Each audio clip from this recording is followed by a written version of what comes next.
Welcome to the Spin. If you guys thought the CrossFit Games season was over, you're wrong. Mr. Scott Panchik, the not one and only Panchik, but the one and only Scott Panchik, is 12 hours away from your first event tomorrow morning at the Masters CrossFit Games, or I guess they're calling it the age group CrossFit Games. The age group, yeah. I mean, it's like Legends age group. I don't know. Sometimes I don't Which even know would you prefer? I think age group's appropriate because there's already been a Legends event. I just feel like the age group kind of keeps it under the CrossFit umbrella.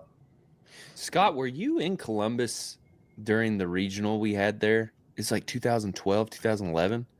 It would have been if it was 12. anytime from 2012. That was my first regionals. We did Diane, yeah. Oh, that's amazing. Yeah. So you're back in the same facility then, because they did that during the Arnold. I don't think it was. No, that's not the one then. If that's the one you're thinking of, we didn't do it during the Arnold, and we weren't in the convention center. We were somewhere where there was definitely not air conditioning. I can tell you that. We did not have air conditioning, and it was pretty old school. Nice. I don't even think we had rubber floorings at that time. Oh yeah, I remember when rubber flooring showed up. It was like, whoa. Yeah, like half the lanes had lumps in them, and half of them were flat. Yeah, if there were such things as lanes.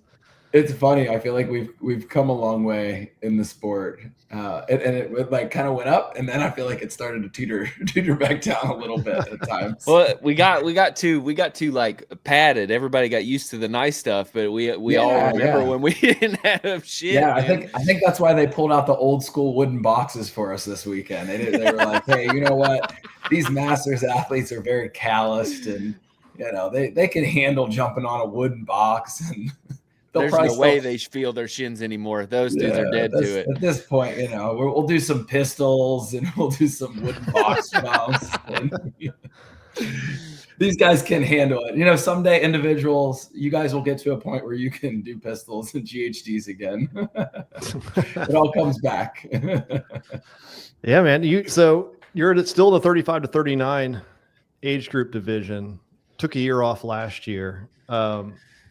You've been doing this since competing since 2012. What makes you still throw your hat in the ring and want to compete?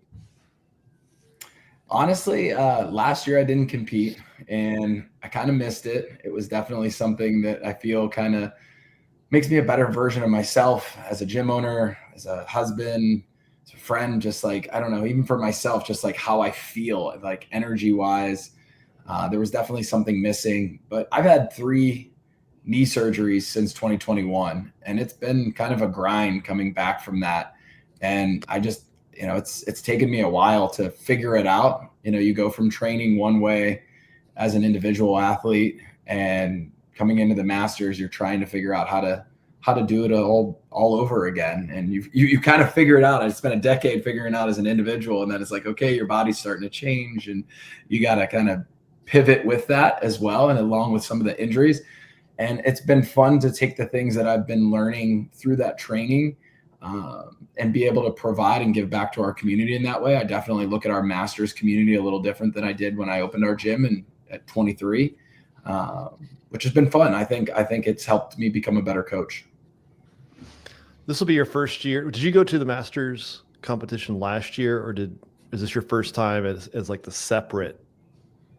Yeah, this is my first time as the separate. I was there in 2023. Got it. What are your thoughts on having it kind of split off and having your own time? Like you're away from the big spotlight, but you also get to some degree your own spotlight, from that standpoint. Yeah, it's definitely interesting with it not being at the same time, but I also think that it allows us to have that opportunity to create stories and share those, and they're not, overseen by, a lot of what's going on in the CrossFit world with the individuals. So I think it's really important for our community to get to see all the different walks of life within the CrossFit Games and the way these athletes can continue to progress, because a lot of these people that you're seeing this weekend are the people that are walking into CrossFit gyms. We have teenagers, we have Masters from 35 all the way up to, 60 plus, which is incredible. And I think when people see that, it gives them something to inspire towards, as opposed to like, you know, you see the superheroes in their 20s and everybody remembers what their 20s was like. You're like, I was bulletproof. I could go out and, you know, kick back a couple of drinks with my buddies and go in and hit a workout the next day, and I'd be, you know, you're fine. Nowadays, you have a drink or stay up past midnight and you're wrecked. So I think when you get to see these guys and their dedication alongside having careers, it's really inspiring, I think, for our CrossFit community to see that and have something to work towards and it feel achievable in some way. That has recently come to light for me. And John, I'm interested in you, how you feel about this. You're still under 30, right? I am 30. You're okay. So John's 30. I'm 33. We just had a kid and we moved. Not together. Well, separate. Yeah, John and I, we separate have families. Yeah. But, you know, I trained, you know, try to be competitive for years, and now it's like cutting back to an hour and a half, an hour a day. And like, I look at your age divisions and I'm like, those are a lot more inspiring to me than they used to be, that you guys have stayed this fit for this long. And you said the key word there is have careers. Because I was like, dude, you really you have to try hard if you have a career and train at the same time. Yeah. It's insane. So yeah, it's like, I don't think you guys get enough shine for the amount of work that you all have to put in. That's very true. Yeah, it was really cool. I was sitting in the briefing and I just heard a lot of people talking, and people were talking about their kids going back to school. Some of them were going back to middle school, high school. And then someone was like, I had to take my daughter and drop her off for college. And she was luckily at Ohio State, and they're moving days this weekend. So just hearing people talking about their time, you know, as parents, like I had, I think it was, who was it that just told me that they literally just had a kid right over semifinal weekend. And he was like, I'm not sure. Mark Wayne Jones. He was like, I'm not even sure I was going to compete. And my wife's like, you know, sent me out and let me go do it. And he went out and he competed and qualified, and he's here. And he, you know, I look over and his wife's standing there with a stroller. So it's just really cool to see. It's a lot of teamwork. I think there's a lot of people that go into these athletes being on the floor. A lot of them have a really supportive spouse and community behind them. I think there's going to be a lot of people down here from the CrossFit community. I think these people are bringing, Rudy Berger was telling me they have like 50 people coming from their gym. They're like 30 minutes, you know, away. So he's got some home field advantage, and I just think it's going to be pretty exciting. Well, that's the thing that Spin brought up. Sorry, John, was during the games, the attendance was down. It's been down. And we think a lot of it has to do with the Masters, the teens, all the divisions are gone besides the teams and the individuals. Yeah. And, you know, hearing that he has 50 people from his gym coming out. And while I want you guys to have your own spotlight, I also want to bring you back into the fold to create the fitness festival that we used to have. Yeah. I always liked how it was set up and designed in a way where we kind of started the weekend, and then our finals were as everybody was coming in. I felt like people came in and were attracted to that. And I think in a perfect world, they are together. And I think our finals would be really fun to watch as maybe even one of their workouts. Like I know they did it the one year we did the wall walks and thrusters in 2021, I believe it was. And we did 10, 9, 8, all the way down to 1. And they did 10, 8, 6, 4, 2. And I thought that was really great way of showing how we scale and modify workouts to meet the demands of any individual that walks in our gym. And here we are with the most elite individual men and women and the Masters community, and they're taking on the same workout, just slightly different. And I think that's really special. That's the beauty of like what this is all about. I think that if we could get back to that, I think people would get behind it and be excited. But I think the athletes have to continue to show up. I think Ty Jenkins is going to be down here this weekend, which I was like, man, that's really cool. He was a teenager stepping into the spotlight, and to come back and just, he's living it. Yeah. Get the opportunity to speak some life into the younger athletes that are coming up through. Like, we need to have that, because I think that's what feeds our CrossFit kind of ecosystem for people to want to show up and be part of it. And then also, I just think like if there's a lot of events, it doesn't make us as appealing to show up to if you have the opportunity to go to X, Y, and Z and all these other events, as opposed to when it was like open regionals games. There was only 3 times that you would see people. It was either an open announcement, you'd go to regionals if it was nearby, or you'd pack up your bag and you would show up to Carson, take your shirt off, and let people know you did CrossFit. Yeah, Go ahead. Do you think Masters would be opposed to their games starting on Wednesday and ending on Friday? And like with an event that ended on the Friday night event, like the thruster wall walk was the Friday night event. If that was their final, but they would have to start on Wednesday, that's hard, right? For the middle of the week. Do you think it would be okay to do that? And then to create, like, we start with the Masters and teens and then end on Sunday with the individuals. And it's like a week-long celebration of fitness rather than everybody split up. I personally think it would be better to have everyone together. But I think I do too. But there needs to be a team put together. I did the games in 2023 as a Masters, and it just kind of had it kind of felt like it was a second thought. Like, it didn't seem like there was a lot of intention put in it. The year that Boz programmed made me really excited. It made me want to sign up in 2023 to do the Masters because the workouts were really creative. And I feel like we've regressed a little bit in terms of skills specifically.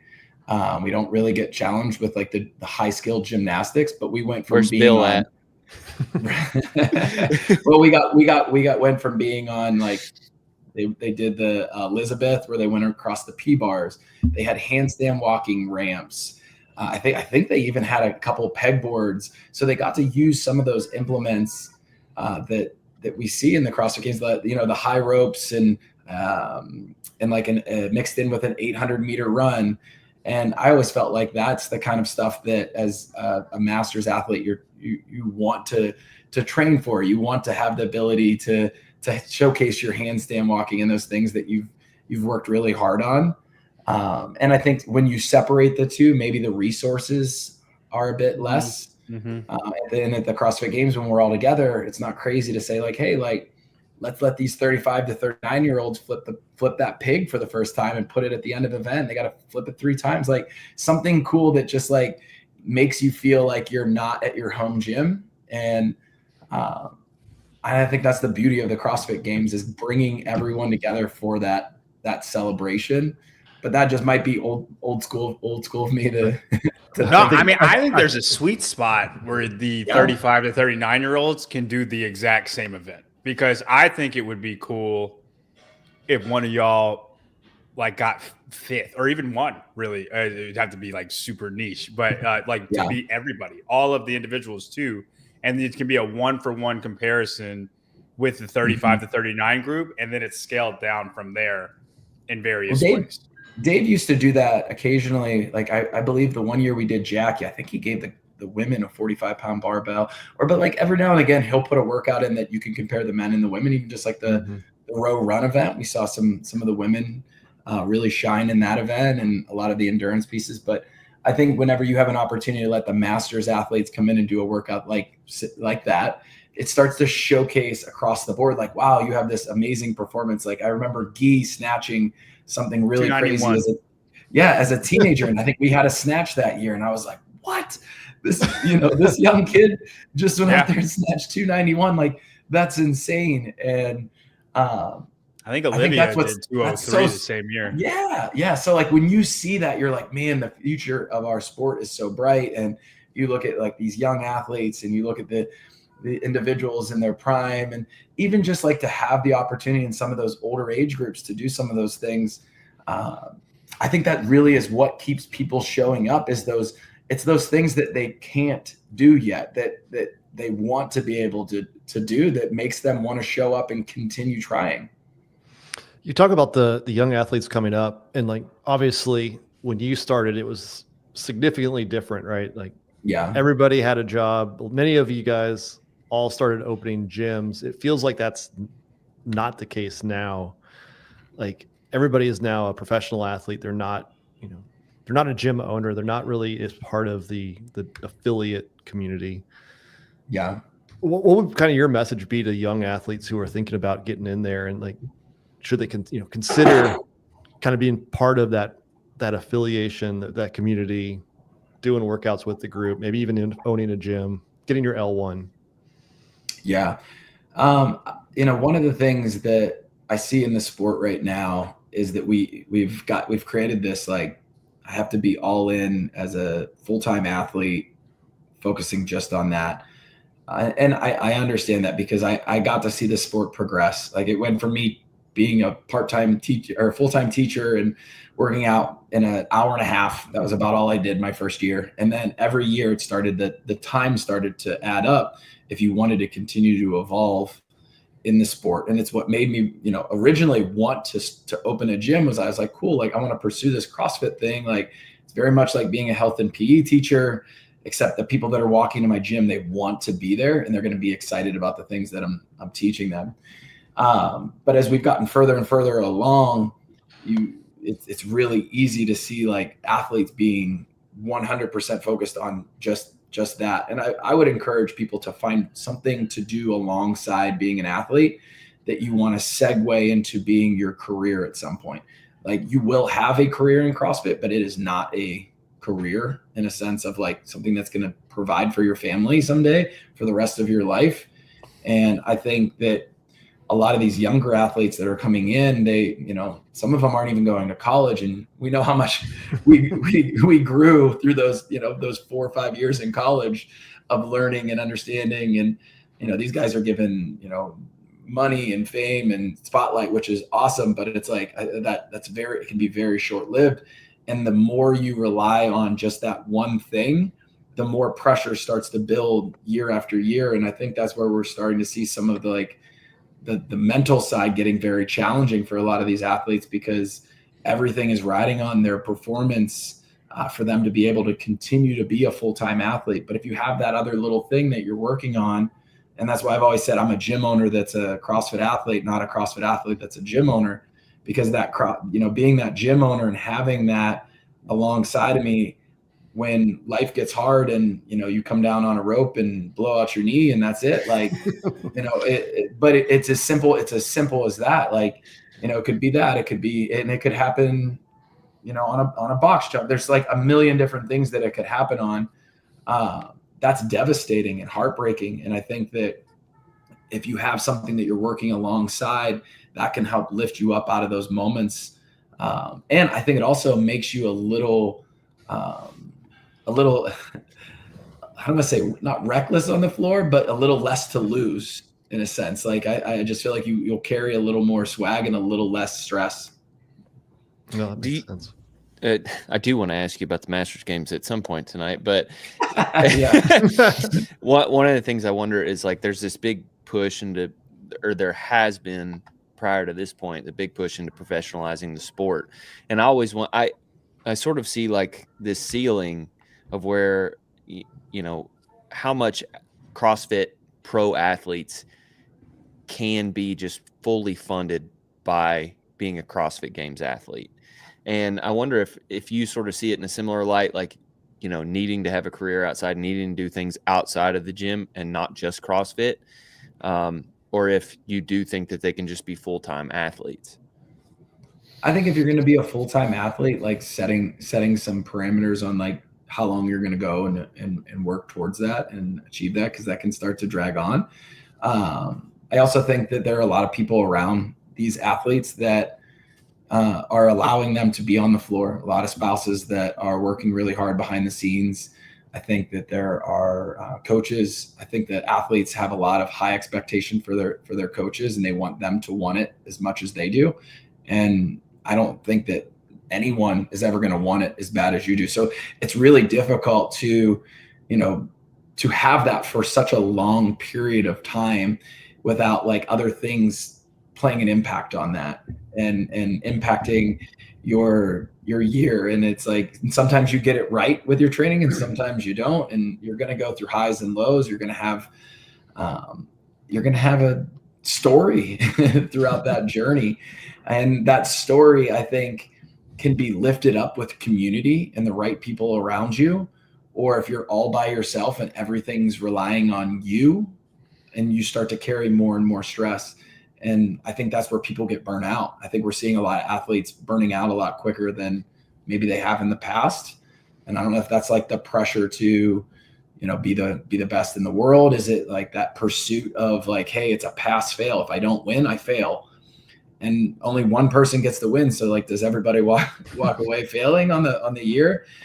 So you got to find those like little victories along the way. You got to build yourself up a team. And I do think like having something that you're working on alongside, as maybe you want to call it an exit strategy, like something that you're doing. And I think the more you can do that thing and invest it inside the community, and it be building something inside of the community and serving and giving back, I think that's where you really start to see our community starting to grow and come back together, is if we can find ways to serve one another rather than just serving our ability to be a champion. And I don't think there's anything wrong with that. Like if that's your goal, then go get it, like 100%.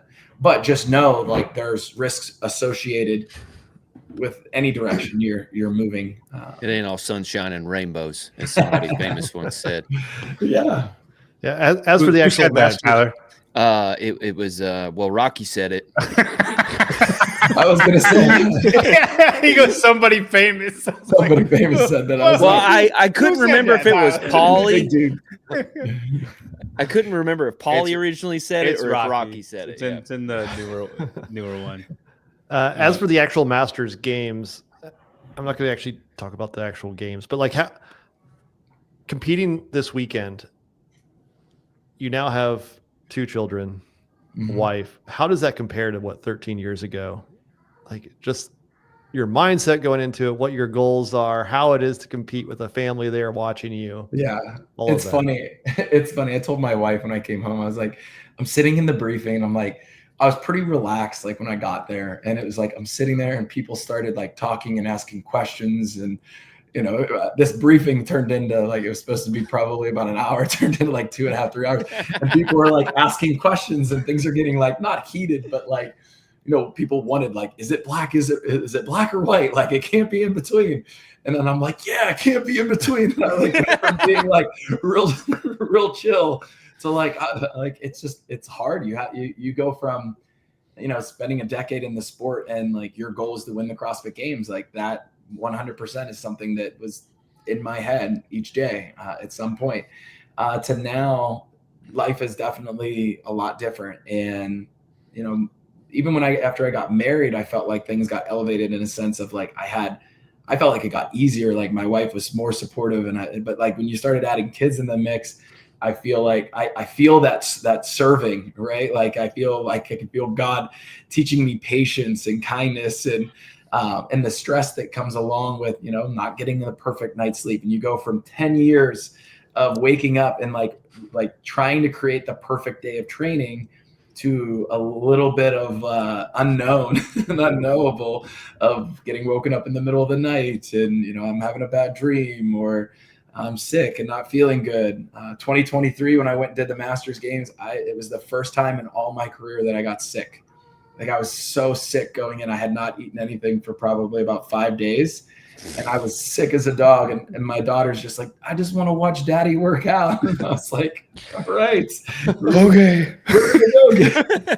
Big fella's going to go do the best he can. So it's just different. I think that it's a little less stressful. It's a little more fun. The community here and seeing just all the different walks of life and knowing that every single one of these people has, their story. They have their kids, they have their job, they have their, their family, and a lot of things going on behind the scenes. And it's not just me. And I think when you see that, it kind of changes your mindset a little bit, as opposed to like, if I was an individual, I'd be like, these guys are getting perfect nights of sleep. Their sleep score is probably 100 and that's tough to compete against. But here is that it's going to be a lot of fun. And I know that we'll walk away with a fun story to talk about someday. Do you think CrossFit, and I'm not alluding to the new media that CrossFit HQ is, the new media campaign, but do you think Masters in a way brings CrossFit back to its roots? Because I would argue how the age group athletes go about their day, because they do have to work, they do have families, they don't wake up and that's all they think about is training. Yeah. And that's how it was back in 2009, 2010. Everybody had jobs, but everybody got together for this one thing. And because you had a like-minded hobby that you love to do.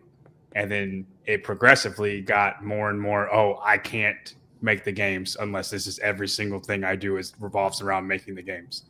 But it's not that way at age groups. Do you think in a way it brings it back to what it used to be? I do. I think the age group and highlighting those athletes allows people to see like it can be done. And if that's something you want to pursue and work towards, it is achievable. Like mindset wise, you see what I'm kind of getting at? I definitely see what you're saying. John's trying to build a commercial. I'm not. No, I do. You alluded to it too, Tyler. Like, no, I would say my mindset has shifted, and I'm not training to be a games athlete, but it turned into working out a lot to, I got these side hustles that I do now, and I don't work out near as much. Speaking of which, Scott, are you interested in being on a grid team? Or just stop it. Stop it right now. Go ahead, Scott. When I look at just like the responsibilities that these athletes have, I think these stories are really inspiring. I think when those 50 people show up from that gym and they watch Rudy on the floor, knowing a little bit more about who he is as a person and what his responsibilities are at home, I think that's inspiring to that entire community. And I think that when we are able to highlight those things, it does lead to people wanting to keep showing up. And I think we're at this point now where, I started it. I started back in 2008. I was like 19 when I first did my first CrossFit workout, but we're, well past that. We're over a decade in, and you're starting to see this group that was there in their 20s and they're now getting into their 30s. And the CrossFit, I would say, athlete has changed and evolved a lot.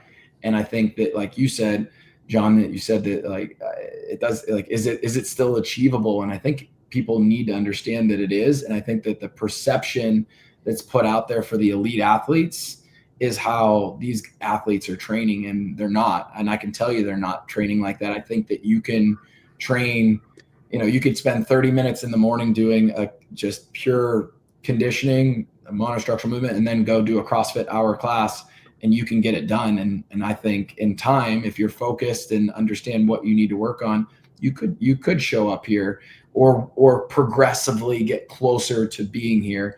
And I think most people just don't want to put that time and that effort in because I think they see the elite athletes and what they're eating and doing and all this dedication that it takes to get there. And it does take dedication to get there, and it does take time, but I think you can do it if you structure things well. I think a lot of athletes waste time in the gym when you hear about like you really can't work out all day long. If you're working out all day long, you're probably like laying on the floor. You're on your phone for half of it. Yeah, for sure.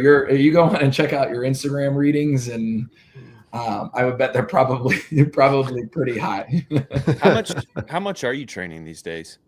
I train in the morning. I usually do like a little bit of conditioning just on a machine. So like almost like right out of bed, I'll wake up and try to eat something small and do like a 30-40 minute conditioning session. That's usually just the machine. And then I spend probably 90 minutes in the afternoon, and most of it's warming up, like 30 minutes of it's warming up. So, I mean, I would say it's probably not much more than 2 hours, including warm up and cool down. Dude, that's it for me. I get to the gym, and I'm like, and an hour and a half goes by, and I'm like, how did I only get 2 pieces in? And I'm like, shit, I warmed up for 25 minutes. Yeah. All right, two questions for you. I'll let you get going. Sure. Will you stand on the podium at the end of this weekend? Yeah, for sure. That's always the goal. I wouldn't be What if signing he up said if I no? No. Then what kind not of gonna do question is that? it. Never know. Never know. What? And then, have you visited any malls yet in Columbus? I've heard they're very nice. Malls? No, I have Listen, not. Columbus, Ohio has a very nice mall. Okay, Do they? I Okay. want to say it's called the East Town. Eastern. Can you? There's a fight. There's a fight in our little thread. I think You want me to Columbus, check out the mall Ohio. and let you No, know? well, I think you I would love enjoy it it. here.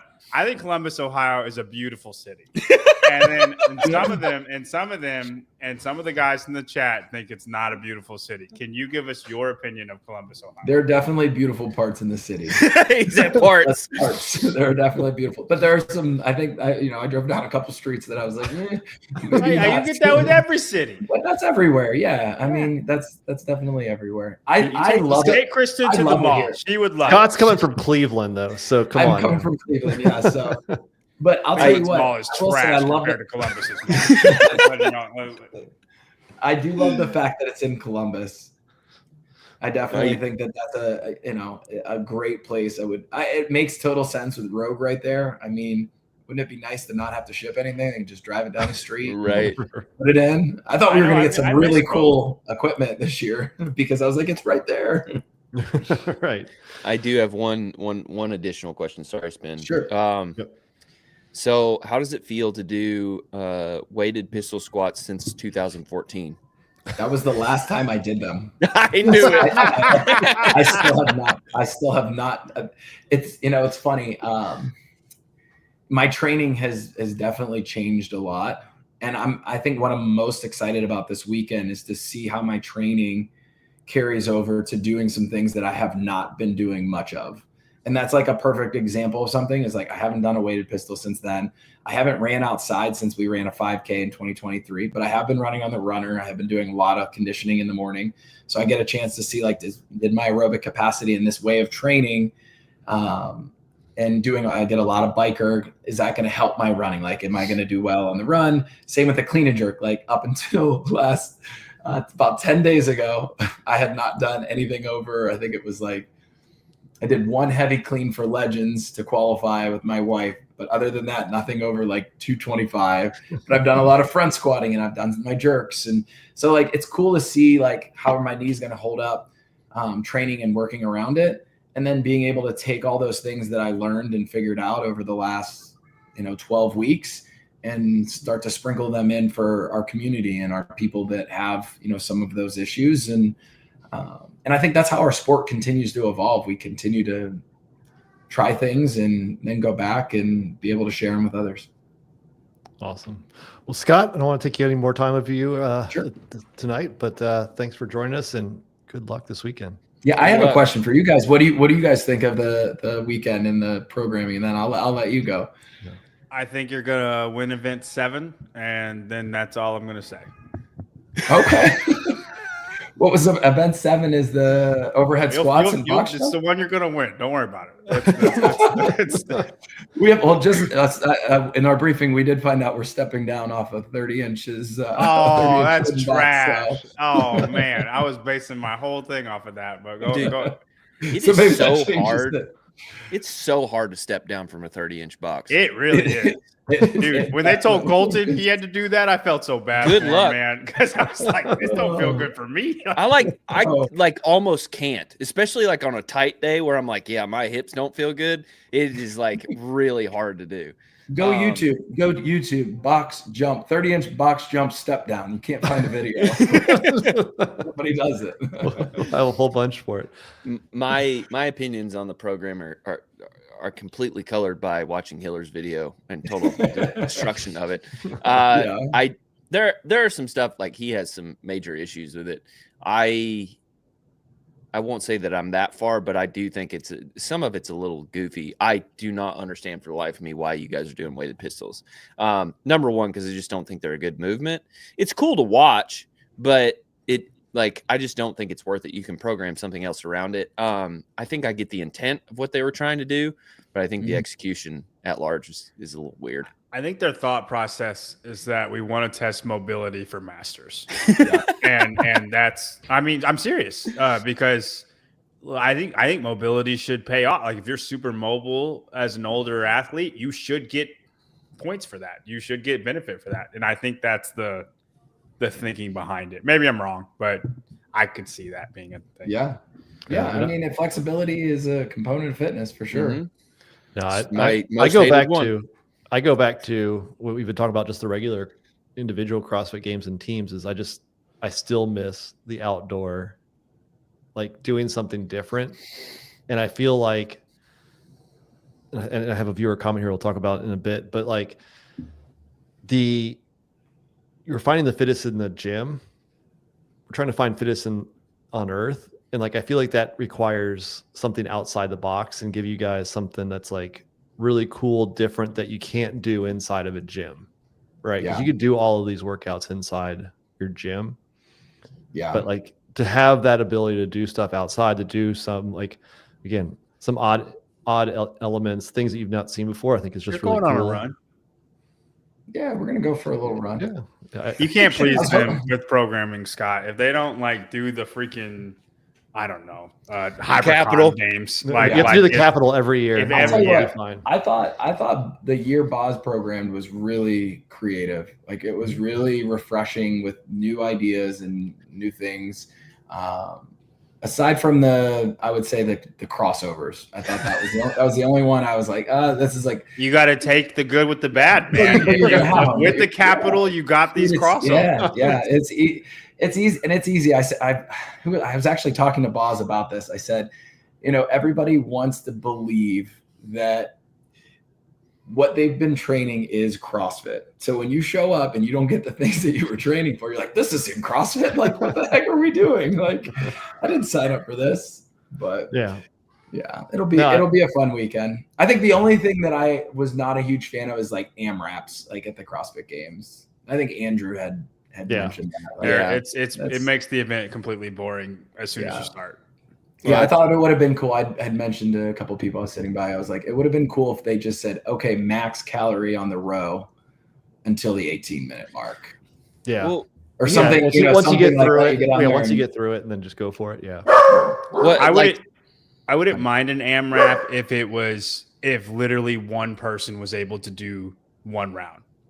And so like if it's that you gotta know, right. Though. You gotta know where they're you gotta test it. You gotta test it real well. But like if it's a 10-minute AMRAP and it's almost impossible to do one round. So then if you had one guy or one girl get to do the first thing again, like that could be exciting. But I 14.4 was kind of like that in the open, but it's a games version of that. But think of like the old days. Like we at regionals would always have that one workout where there would only be like 10 guys that would finish. It was always like a chipper, like that's the hundreds, though, right? Hundreds, like the hundreds chipper. I think there was Rich and I were the only. There might have been one other person that finished that workout, and I think Fikowski was doing it. He finished it. No, he did not. He did not compete that. I'm saying I think it was before him, but I'm just saying if he was in there, he finished it. I don't know. There were 100 pistols. He finished every single one. I promise you. But yeah, I think but I always thought that was cool. Like just put an aggressive time cap, right? And then you at least have a checkpoint. I always feel like AMRAPs, it's like you're not really sure where people are going to finish, so it's like it's a safe thing to put in. Syndicate had one like that. An AMRAP? Yeah. No. Like the hundreds. It was a play on the hundreds. Yeah. That was cool. That was this past year, right? Yeah. That one was fun to watch. In an AMRAP workout, I mean, like you guys end up, I feel like, and tell me if I'm wrong, I feel like you guys end up going into it like you kind of know what you can pull off as far as pace, find the guy who is in the lead, or you try to get in the lead and then just barely stay there the whole time. Like you don't want to do any more work than you have. Right. And so you're not even seeing the true representation of your fitness anyway. Well, here's what's crazy is like we could see in this 18-minute AMRAP, we could see half the field not get through the pistols, and or maybe it takes them a while and they get onto the row, but then half the field does another 50 kettlebell hang cleans. Yeah. Which like an extra 50 kettlebell hang cleans before carrying a 200-pound bag later at night are going to be that's a big difference. So I think those are like the little details. And I think when people, talk about programming, and I think that's one thing that Dave has done really well in the years, is like, I do think he has a really strong understanding of like how one workout is going to impact another workout.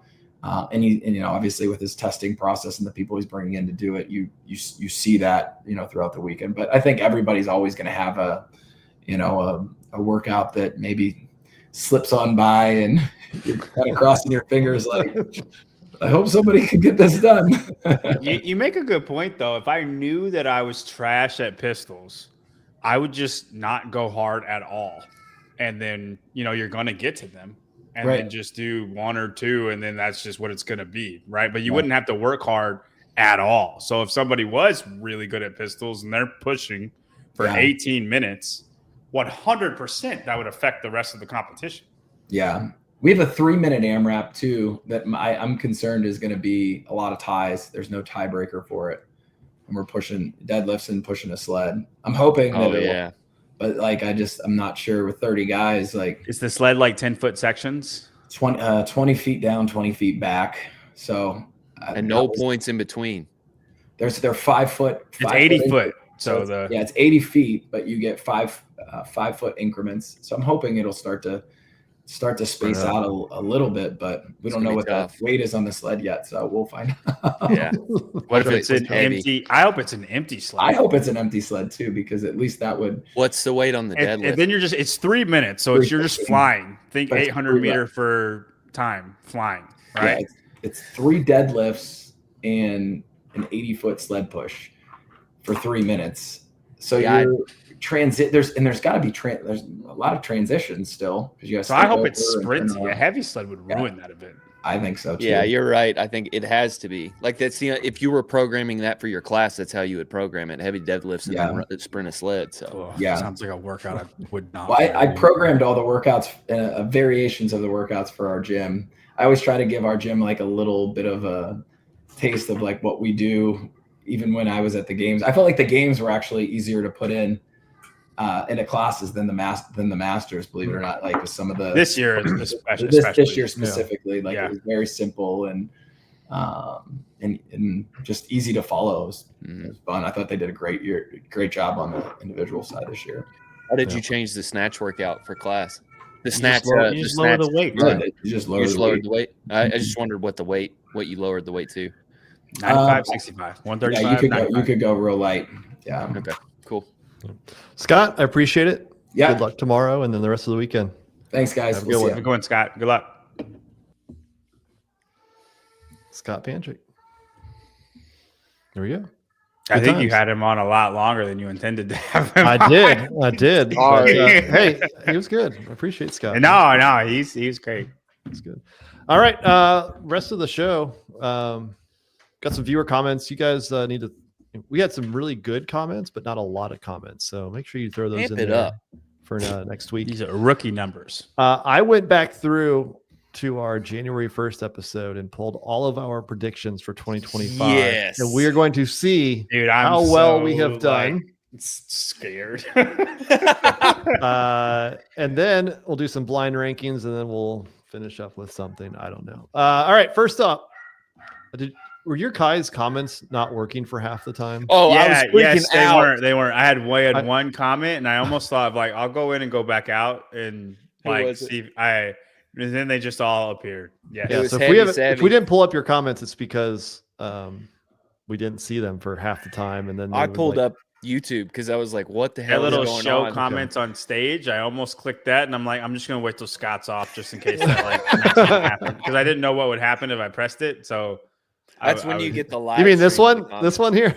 Is that what happens? Yeah. It's okay. So that wouldn't have been that bad. But I didn't know what was going to happen, so I just I'll just wait till. I started freaking out because I didn't know if we were actually on. I was like, it shows that we're live. We're live. That's what I was wondering. There's 0 comments and it doesn't show any viewers. I was like, oh man.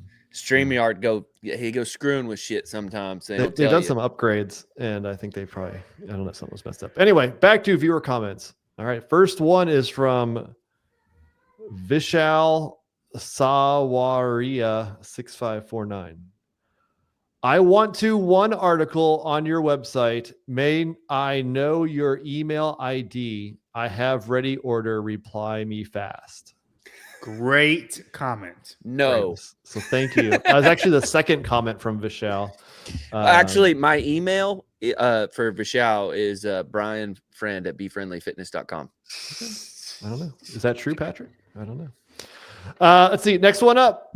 At Jesse Goodrich 6799. It's cool to watch the pros compete, even if the WFP is mediocre. Please cover it. So you're welcome to watch. You're welcome to watch the WFP. They have their own website. That was a ringing endorsement. We need a little grease to make that work. Ooh, you want to do that? You want to do that? I tell you obviously a paid show. Absolutely, it's your show. It's your show, Spin. Yes, I want to get paid. If the fans if the viewers donate, if we get $1,000, we'll cover WFP at the next show. I will make predictions. We'll cover it. What do you guys? How much? I said 1,000. Do you think I would do it for $1,000? I do it for $999.99. So if we have that $10,000, no, $999. Oh, okay. So if you guys want to donate, if you really want us to cover it, that is our price, and then we will cover it. We'll do it like we do every competition. Hey, and you can donate after the show. Don't think you missed just during the live stream. That's a good point. We can keep track of this. Let's see how much support for the WFP could spin cast there really is. is. We spin cast it for that. We'll go all out, but that's the rate. And yeah. It only takes two. It only takes two of you. Where was it? Yeah, it only takes two of you, Barry. Only two. So let's see. You could do that too. It's up to you guys. That guy hates me. Whoever this person is. I don't think he's ever done a positive comment ever. I think he's just a very sad person. He's a nice guy. I'm pretty sure he's on Reddit. He's one of those people. You know what I'm talking about. You know what I'm talking about. How much just to get Tyler and Spin? Standy throwing out $499 and a butt. Is this PBS? It could be. They did well. Brought to you by you. That's what. Hey, Barbell. Every quarter they would do like their fundraiser and hold you hostage, so you couldn't watch Sesame Street. So yeah. All right. Funk Zone. There's a way to sell the barbell that isn't shitting on healthcare. The doctors are doing their best. Crush Big Insurance. Speaking of Crush Big Insurance, CrossFit Medical Society's Community Care. You can scan the QR code right down there and get a better health insurance alternative. So I know. What did he want to clip? Something about the WFP. Oh, okay. Dude. Okay. Crush Big Insurance. This shirt is about to big crush me. This thing is so small. It's a large. I was like, oh my God. Dang, got that daddy weight. Yeah. I've lost like 7 pounds. Cool, Tyler. I wish I could do that, and I can't. And it's really frustrating. 204 has been a wall, and it has never been like that before. Stop eating. Piece of cake. I think mine is like muscle mass because I'm not training the same amount anymore, or it's inflammation. Yeah, if it's muscle mass, then that shirt should not be as tight as it is. Peter Schachtler. When the games is just gym shit, man, you guys, we find the best CrossFitter, not the fittest on earth. You got it. The CrossFit Games is not about finding the best CrossFit. Vicky, $9.99 to not cover the WFP. Vicky knows what's up. So does that the running price to not cover it? Who wins? Already been paid. Who wins? So we need now. It needs to be $1,010. Yeah, because we have setting it in the we have a net negative right now on covering the WFP. Is all I'm saying. Yeah. Bajent can cover us. Guaranteed 4.52 mil. So, dude, I'm crazy cool, man. Dude. And I want Caleb to suck so bad. I've never been so, and I'm a Vikings fan, diehard Vikings fan. So it's just perfect for me to root against him. I want to. He's the reason the Vikings got male cheerleaders, and I hate it. That's right. I want to see what. Pardon my take should be coming out with an episode tonight, and I want to see what they say. Make it 10-15. Oh, let's go. This worked out perfect, man. Oh my goodness. Oh my gosh. Keep it coming, guys. We don't want to cover it. We need your help to not cover the WFP. Or else. Let's see. At will no rep you. 128.16 on last episode. What about the Queen Slayer? Lucy Campbell won Waterpalooza, tier Waterpalooza, and finished second at the games. I feel like we talked a lot about I don't know. Also, John, October 7th can still happen. It's only a month and a half away. He was the wrong one. That would be insane. What if that did happen? And then, like, guys, I think, like, I have God with me, and like, I just don't know when it's gonna happen, but He lets me know in spirit. You know what I mean? I don't. If that happened, I just like, I'm gonna stop making predictions at that point. I'm just gonna be like, whatever John says is gonna happen. If that were to happen in some way, I have ascended. I need a new title because it doesn't fit anymore, and I don't even know what's happening. Like, that's the thing. It's not even me doing it. It's something else that's doing it. It would be amazing. Definitely. And the last comment from Andrew Farmer. You know where this is going. I didn't realize. Oh, there you go. Lauren Torrisola. Judy, are you tracking this? Yeah, keep it up, Judy. I didn't realize my Murfreesboro news contribution was missed. It definitely was, Andrew. Dearly, we always need a Murfreesboro update. This week in Murfreesboro, Barrett Rifles broke ground today on their next firearms manufacturing facility, a 250,000 square foot campus. Hell yeah! Also, hopefully that Wawa gets done soon. So. Gonna have to feed and nourish all these firearms workers. I would like to bring this up just a little bit. Spin, can you look up a picture of like the Vikings cheerleaders? Just type in Vikings male cheerleader. Did you know I cheerled for one basketball season in high school? That's awesome, dude. I actually did a couple practices as well. I was last place in my fantasy football league, and that was the thing, you had to try out for the cheerleading team. But I was I was on the basketball team, so like I never could have done anything, right? And the football team, like, it never would have lined up. But Spin's gonna pull up a picture of them. My wife made a great point. Here, do that first picture with right here in the white. Because they don't look like that's what he looks like. That's him. That's the real deal. Now Joe Ellis is branching out, guys. Stop. Now my wife made a point. These are the male cheerleaders. My wife made a point that they have cheerleaders in college, the male cheerleaders, and they have muscles because they're throwing the girls in the air. Nobody has a problem with it. They're not this, okay? And it's this DEI thing that the NFL is trying to push. 12 different teams have it. If we're going to have male cheerleaders, I want legit ones. I don't want guys trying to pretend to be girls on the cheer team. And I don't care if people get upset about that. I don't care. That's how I feel. That's how I feel, dude. About it. I remember going to UK games and the male cheerleaders, the guy who would throw the girls and stuff, they were humongous. They were shredded out of their mind. No, and like they need to be because they're throwing them up in there and they're like cheerleaders are freaking athletes, man. Yeah, they are. Really, really are. Not those ones. Not them at all. Those are dancers.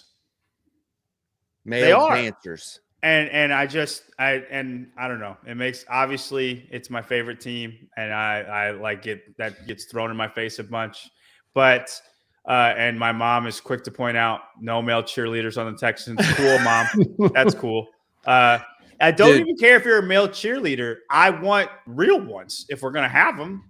You know, there's male cheerleaders at Mizzou. Nobody cares. Nobody cares because they're actual cheerleaders doing their thing. They're not this agenda being pushed. And that's exactly what it is. If people get mad, it's an agenda being pushed. I don't care for it. And by the way, the Eagles have them too.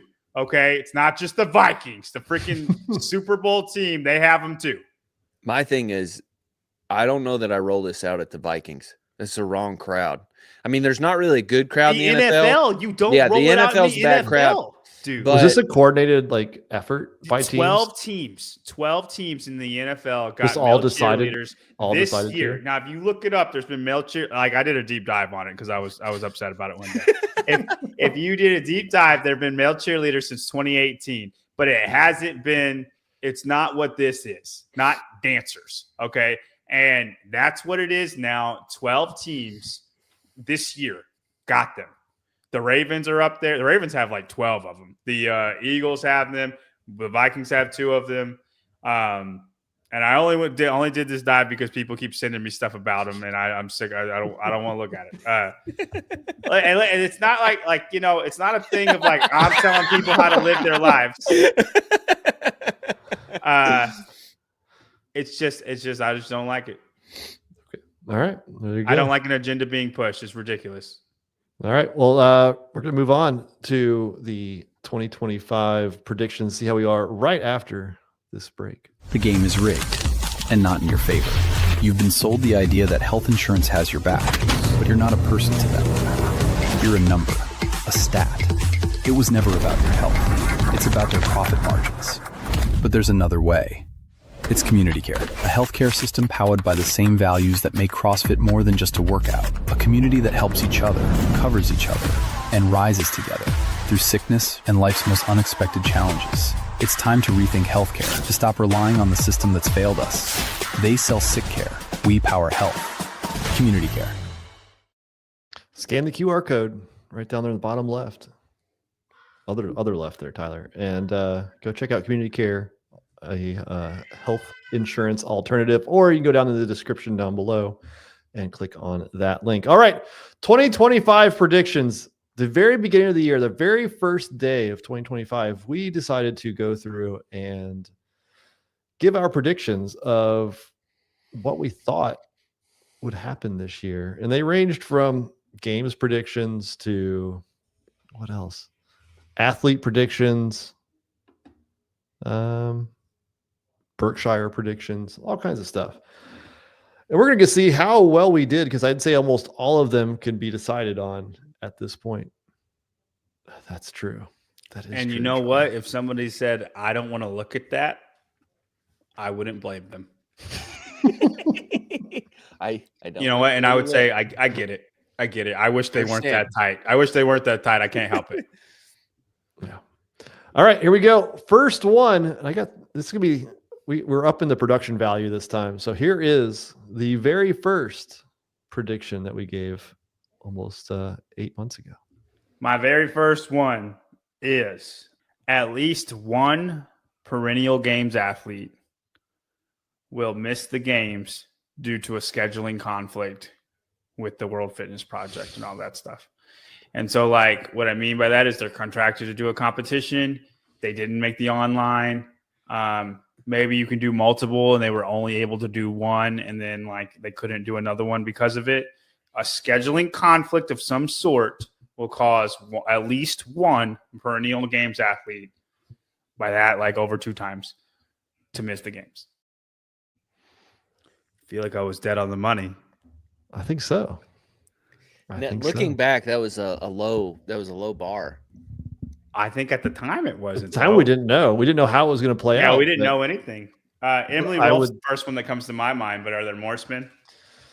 I mean, you said perennial, so I mean, I guess technically Aniel wouldn't fit into that, but you have a lot of the European athletes who did want to compete. They went to Indianapolis for a World Fitness Project. They skipped out on the French Throwdown. And so, you all right there, Tyler?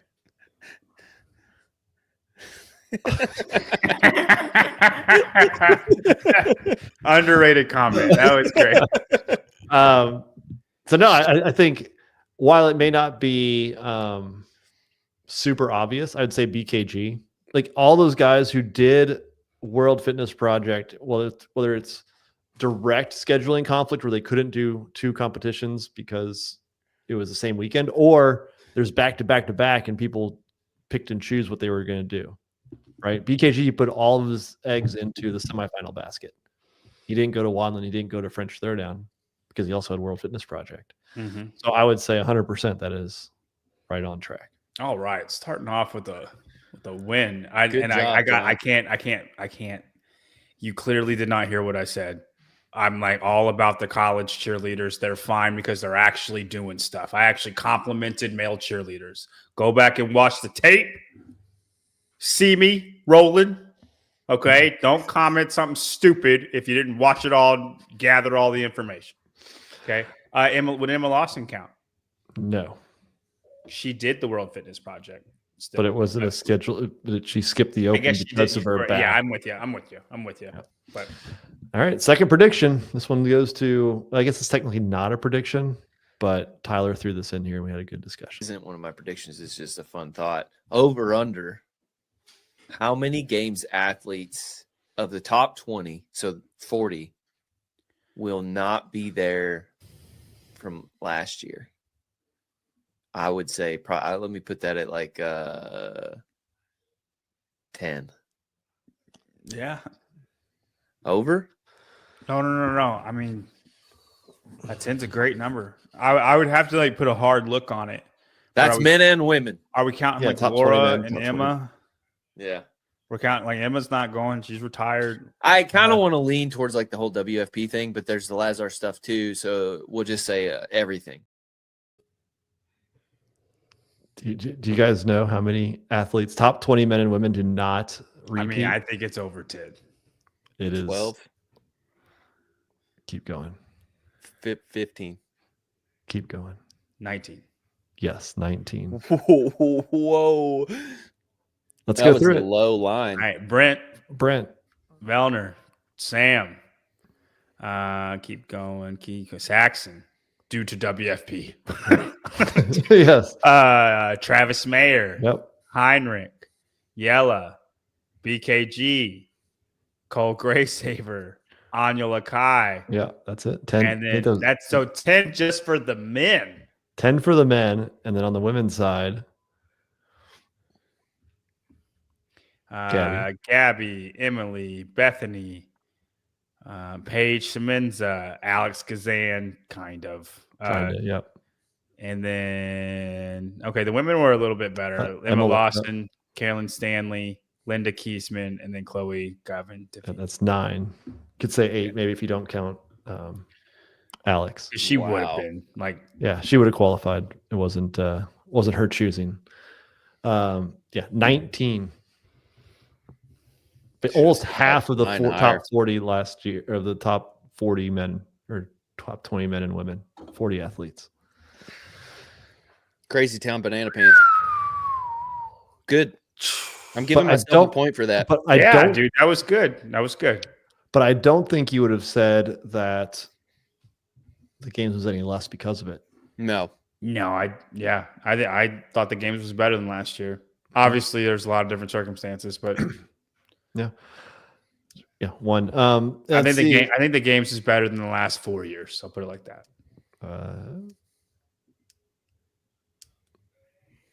I like 22. That's good. All right, Tyler, this is your real prediction for their first one. Over half the events at the Mayhem Classic will be iconic Rich Froning workouts. Like ones we remember, ones that were programmed before, maybe not by him, and they will be moments where we saw Rich like shine. The exact event, like push pull, shit like that. But like it's exactly that event. Or it won't be exactly that or event. A version of that. It'll event? be a version on those events. Like I'm thinking about like the front push pull squat, 2.0? handstand. Yeah. No. The front squat, handstand, push up. Yes. The GHD lunge, handstand walk workout. That was a really good one. How about this one? How about this prediction? We should have invited Souza on. Corey makes it go. Stop it, Souza. I don't know, Tyler. I feel like I'm gonna not give that to you. Why?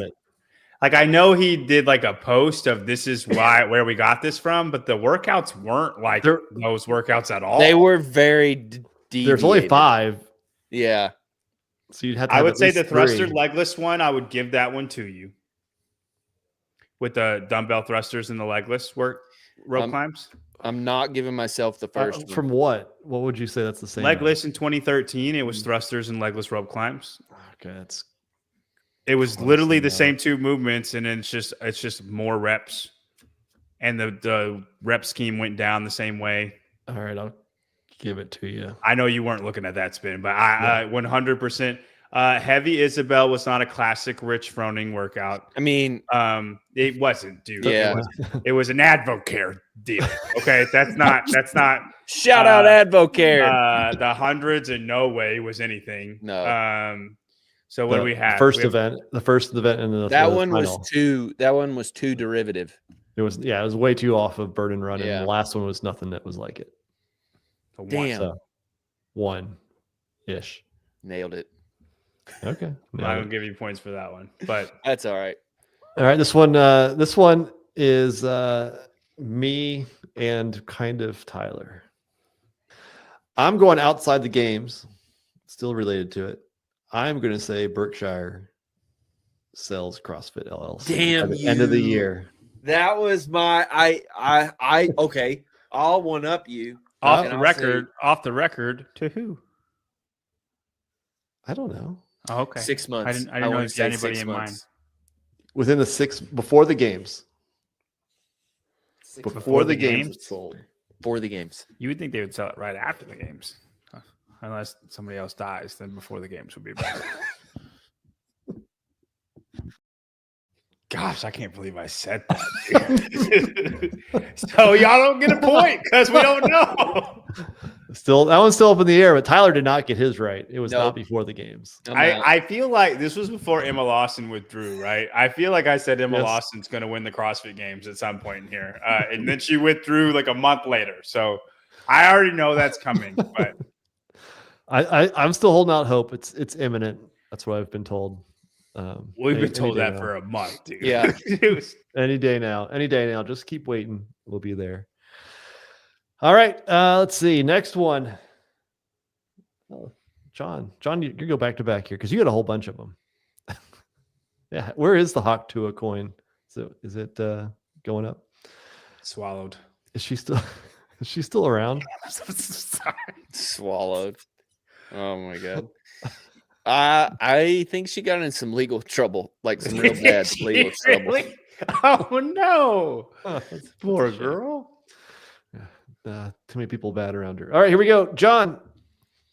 Both Jason and Dallin's teams will podium. So neither of them have podiumed. They both gotten fourth place twice. Their team, Dallin and Jason. And I'm going to say both of their teams podium at Waterpalooza. So Dallin's replacing Jay Crouch on last year's winning team. Mm-hmm. Which means nothing. The event's suited Go Wad. Third place, Go Wad. Fourth place, PJs. Ah, dang it. So close. All right. Well, So close. That's okay. And John stays with his. He has another one that's very personal to himself here. I think somebody called this in the chat. Good on you. I think it was Phil. But this lesser known athlete, okay? But John Young is gonna clean 405. That's gonna happen in 2025. Lesser known athlete. Okay. That's gonna happen. On the grid stage, you think? I don't think so. I don't think they do maxes, but it will happen and you will hear about it. All right. We heard about it. Ding. Here it is. 405. I heard March he took 12th. some supplements to help with this. Stop it, Tyler. Stop that right now. Don't ruin that for me. This was crazy. Your bottom position is crazy. I was thinking that's the first time I've ever smiled like after a lift. I'm very, very even keel with lifting, but yep, 330 snatch is on the way. That 2026 prediction. Nice. There you go. You got that one right. Yeah. All right. Let's see. This one goes back to me. What number is this? Number 7. One of my predictions. I'll go to the games this time.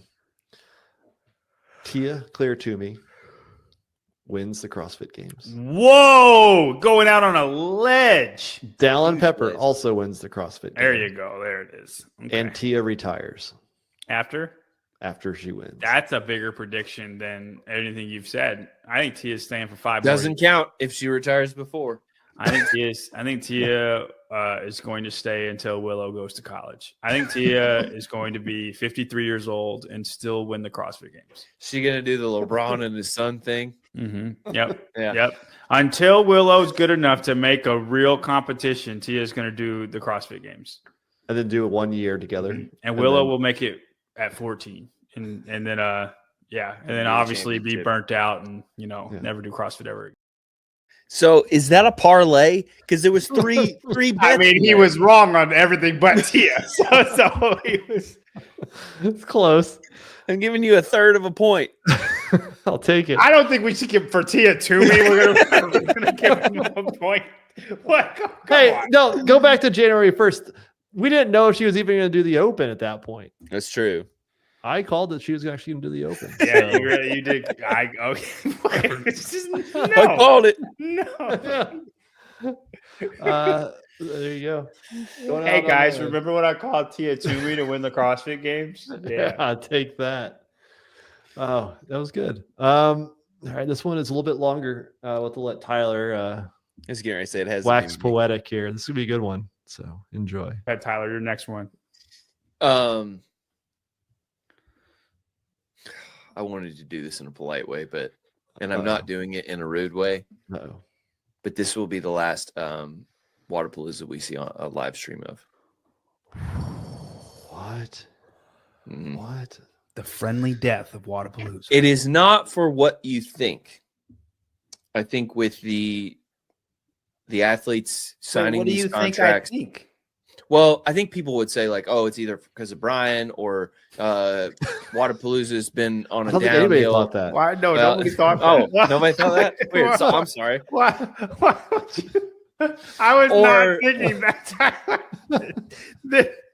Or they would think that it's because Waterpalooza is on a downhill trend. I don't think it's because of that. I think it's because with the athletes signing these contracts, and there's going to be turmoil between WFP and CrossFit. You were making big points of this today, Spin, on Pedro's show, where it's just going to split everybody, and they're going to be dedicated to the events that they're already dedicated to. They're not going to have any time left. Rogues is going to take a hit if they don't do something. They'll pull out the cash for it. Waterpalooza doesn't have that cash anymore, and so I'm going to predict this is the end of Waterpalooza as we know. There it is, the end of Tier Waterpalooza as we know it.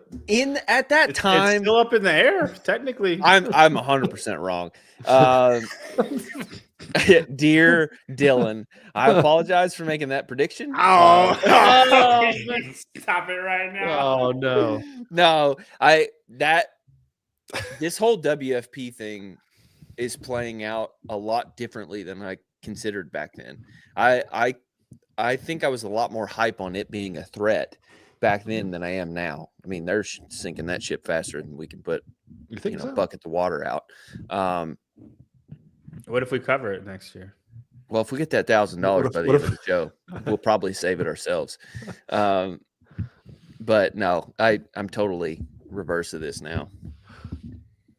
Especially when this was also made though. This prediction was made before the move to March. Mm-hmm. And now we know that the Open is the same weeks, and 26.3 is the same weekend as 2026 Tier Waterpalooza Miami Beach. Mm-hmm. Oh, dude. And if the rumors are true, the World Fitness Project is going to have their first event 2 weeks after that in Spain. Man. So maybe your prediction really was this is the start of the end. Of what? Waterpalooza. It's not the last one aired, but this is the start of the end. No, I think it's the complete reversal. I think it is a new breath. I'm 100% turning 180 on this. But athletes aren't going to go. They are 100% going to go to this one. They have the Open and the World Fitness Project at the same time. John, let's just walk through the logistics of this. I'm ready. Let's walk. The Open, the last week of the Open is the same weekend as Waterpalooza, and you think that that's not coordinated? Sorry, what is it? So the first event is the Open workout. I still think that would be the case. Yes, that's my prediction. That's my. I think you would be an absolute idiot if you did not think that was coordinated. Okay, I'm with you. The spectacle that will create for the entire sphere, I think it will rival the best Open announcements we've ever seen. The production we've already had an Open announcement at Waterpalooza, but individuals start on Thursday. But yes, we've had a one announcement, but to have all the individuals do it, you have all you have all of the community divisions do it. You did that before. You have it was at strength and depth, maybe, and you have all of the other fans can do it.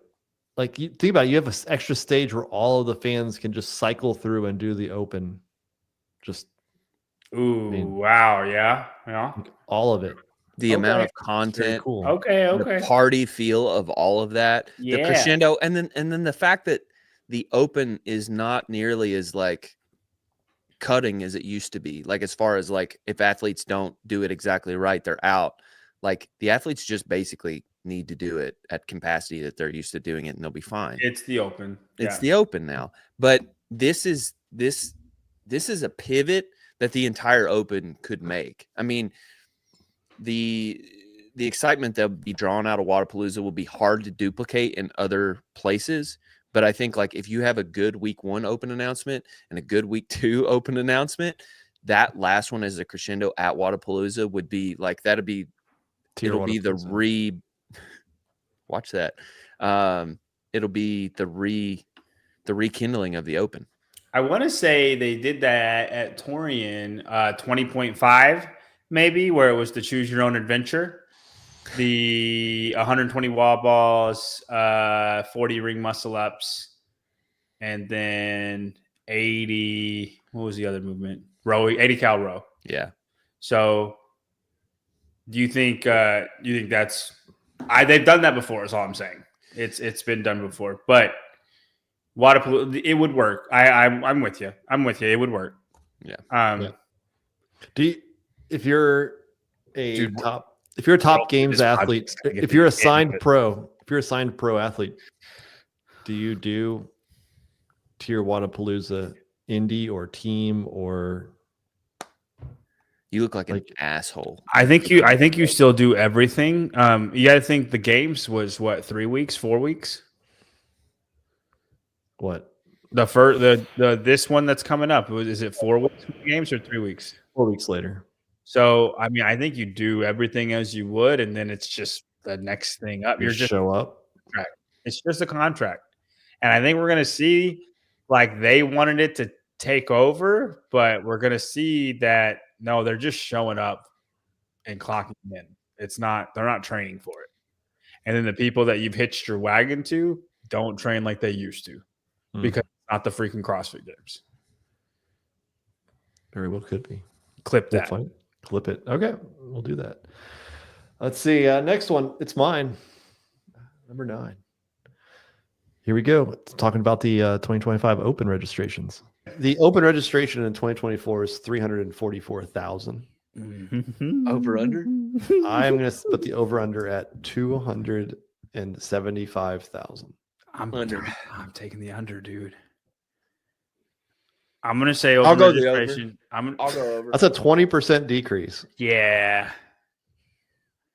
I'm going to say the Open registration is going to be 252,365. Mark it. Put it down. 252,365. Why do you think it's that far down? 252,365. Book it. You heard it here first. The actual number was 234,780. It's pretty close. It was darn close. Damn, the under. Yep. It seems a little weird now that, like, the games, we had a good games. Everybody seems a little bit more hype about CrossFit. It seems weird that the Open numbers for that, right? I mean, the open numbers were about like what the game's attendance was. I think everybody who did it, I think it's only going to grow from here. This will be the low point, and we've had this. It's happened before. When Greg first sold it, and when 2020 COVID happened, like it went down and then it went back up, and then it went down again, and now it's gonna start going back up. But the thing is, the most wrong. The thing is, and Spin. Please correct me if I'm wrong, because I think I know, but like I might be wrong.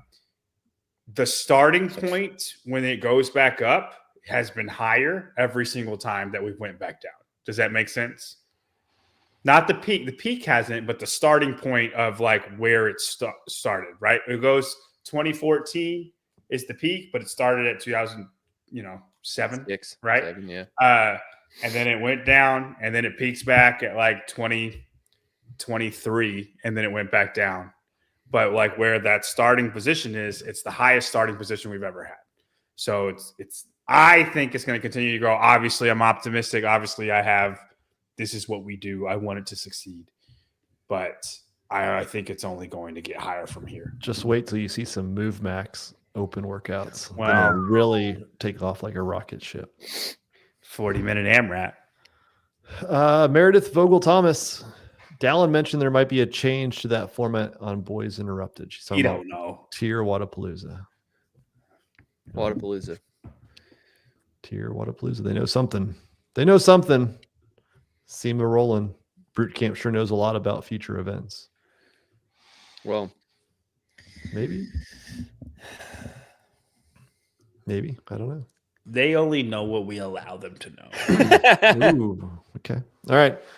John, I'm just going to preface this. Preface this. preface this. Preface. The next two, awesome one. The two next ones are not going to be good for you. All right. Okay, we'll start with this one. All right. Patrick Vellner will retire after this year's games, but not from competing. What? Oh, he's not going to do. You think he'll do the games this year? I think Patrick Vellner will do the games this year, and then he will not do the games ever. He will retire, but still compete like other places. Like Willie's Foundation? Possibly. Maybe. I mean, he might retire for good, but I'm predicting that. And I'm not even saying World Fitness Project. I mean, like he might still do Waterpalooza. Or so you just mop up when all the World Fitness Project guys can't go, and he just goes by himself. And maybe all options are on the table. Take 75,000 for himself. But he's not going to do the games. Like he's going to do the games this year, and then he's retiring from the games season, but he's going to do another competition somewhere. Maybe he does Rogue and then retires, like Fikowski did. That's my prediction. Hey, that wasn't that bad, was it? He didn't do the games, so no. I know it's not right, but like it was right except that part. John, I think you will be double wrong on this. He did keep. You think he's going to fully retire? You think keep going? He's going to come back. Oh, he's coming back to the game. Wow. Oh, wow. I do not see that. But Tyler, this isn't 2026 predictions. We'll save that for the next show. Save that for that show. Yeah. CrossFat, John Young is like Sex Panther, 60% of the time, all the time.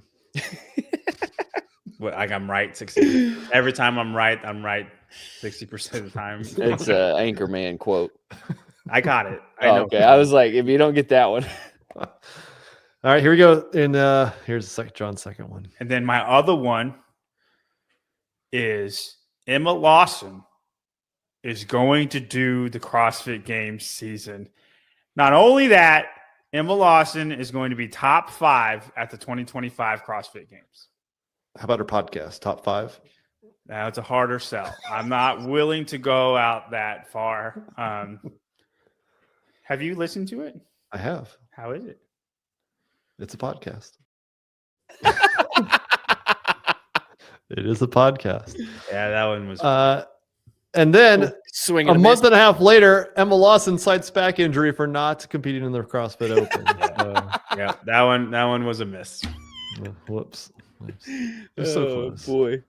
Had she competed, I stand by she would top 5. Now we know you're not clairvoyant.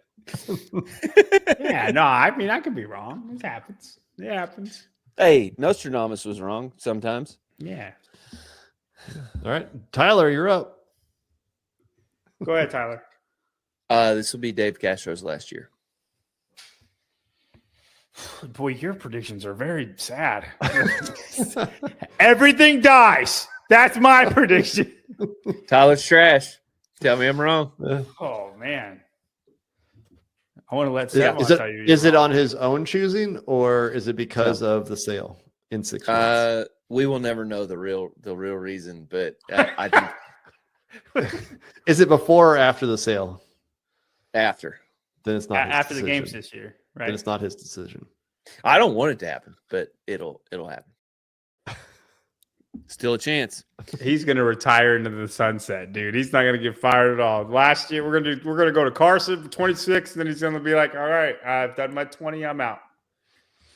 That's yeah, I a good didn't point think by it was at Seema. 20. By Seema. Well, Sebby did say Dave went around and thanked everybody and got teary-eyed. Well, next year's in Carson. He'll retire then. He's gonna do like a Kobe Bryant year where he's gonna be like, "This is my last year." I'll save that for 2026 predictions. I'm sorry. Please do. All right, my last one here.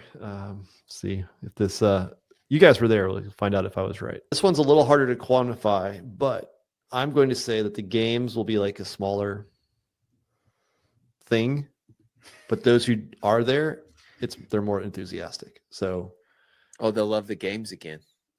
So you think the games will be like 2014? yeah, I think it'll be not as grand, but the people that are supporting the games will go there and have it'll be a different feel.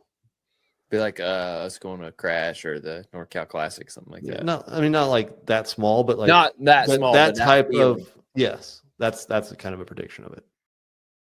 You friggin' nailed. I think you that nailed one. it dead on the money, Sven. There you go. I think you take the entire. I called Tia winning it, and I called that one. So, I mean, 1.3 points. I got another one coming up. Berkshire will sell by the end of the year after the games. Dude, I don't know how you were so vague and nailed it. That's how he would nailed it. Yeah, but like No, it was more about just the feeling of the people that are vibe, still the vibe there. of Yeah. it. Yeah, no. I think you nailed it on the head, Spin. how were you even able to I don't even know how that entered your brain, how you were able to formulate that thought. I think it was I sensed the divide, and it felt like people were going to war over the two camps. And when that happens, you get more enthusiastic, you get more fired up, and you want to defend what you believe in even more than you did before. And the people that don't believe won't be there. Right. And so Fair. you're just left with the diehards, and I think that's what you got. Yeah, if you're there, it's because you want to be here. You love where you're at. And yeah. Great predictions, man. Tyler? They'll never let me live that down. What was your 2024 prediction? I was trolling everybody and said that Kamala was going to win. No, you're not trolling anybody, dude. That's what you believe in. Oh, You- yeah. That's what you. dude, you were all about the white dudes for Harris in the text I thread. was. Don't lie. I You were the was. only person. You were like, dude, I think Kamala is a great woman and is going to do a great job. You were trying to sell us on it. I You did. texted me to the side. It was like tried to convince me to vote for Kamala. Yeah. Tim Waltz was going to be the future, You too. called my wife. Well, that was the real selling point for me was Tim Walz. Mm, Kamala, I was on the fence about, but Tim Walz, I was dead set on.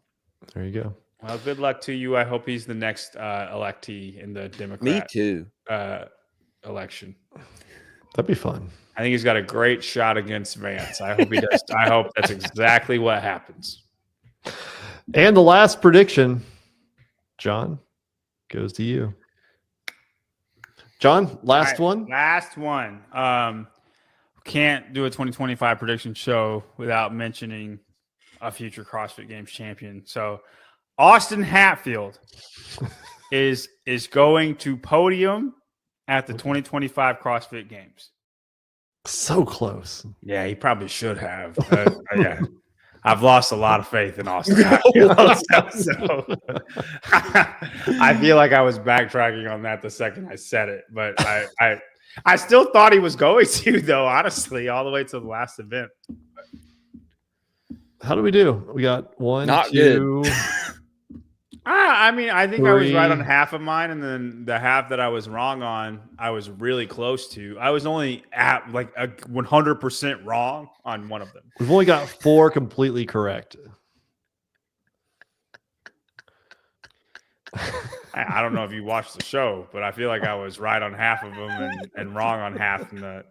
I just love that he brought back Unburdened by What Has Been, because we said that for a solid like 6 months. Yeah. That's good. That's her thing, man. So we still have to hold out. We have to find out if Berkshire sells. We'll have to hold out and see if Dave ever competes or ever programs again. If Pat truly retires or just takes up the scraps, we'll find out. So there you go. That's a good, Nice. good That prediction. wasn't bad at all. Yeah, I'm excited for 2026. I was happy I was wrong about the ones I was wrong about. That's right. Like, you're okay with the ones you were wrong about. Absolutely. Yeah, me too. There you go. All right, we'll be right back with some blind rankings. How long are you going to listen to a society that tells you that there's an easy way? Listen to me. There is no quick fix. They're telling us it's a pill, it's an injection, it's this, it's that. No, it's hard work. Your future health is based on the decision you make today. You don't have to be the quickest, the strongest. You just need to take charge. Yes, optimal health can be a reality. Yes. It's yours, but you got to get up and you got to go get it. It's yours, but you got to put in the work. It's yours, but you got to grind. All it takes is you making a decision right now, because practice makes permanent.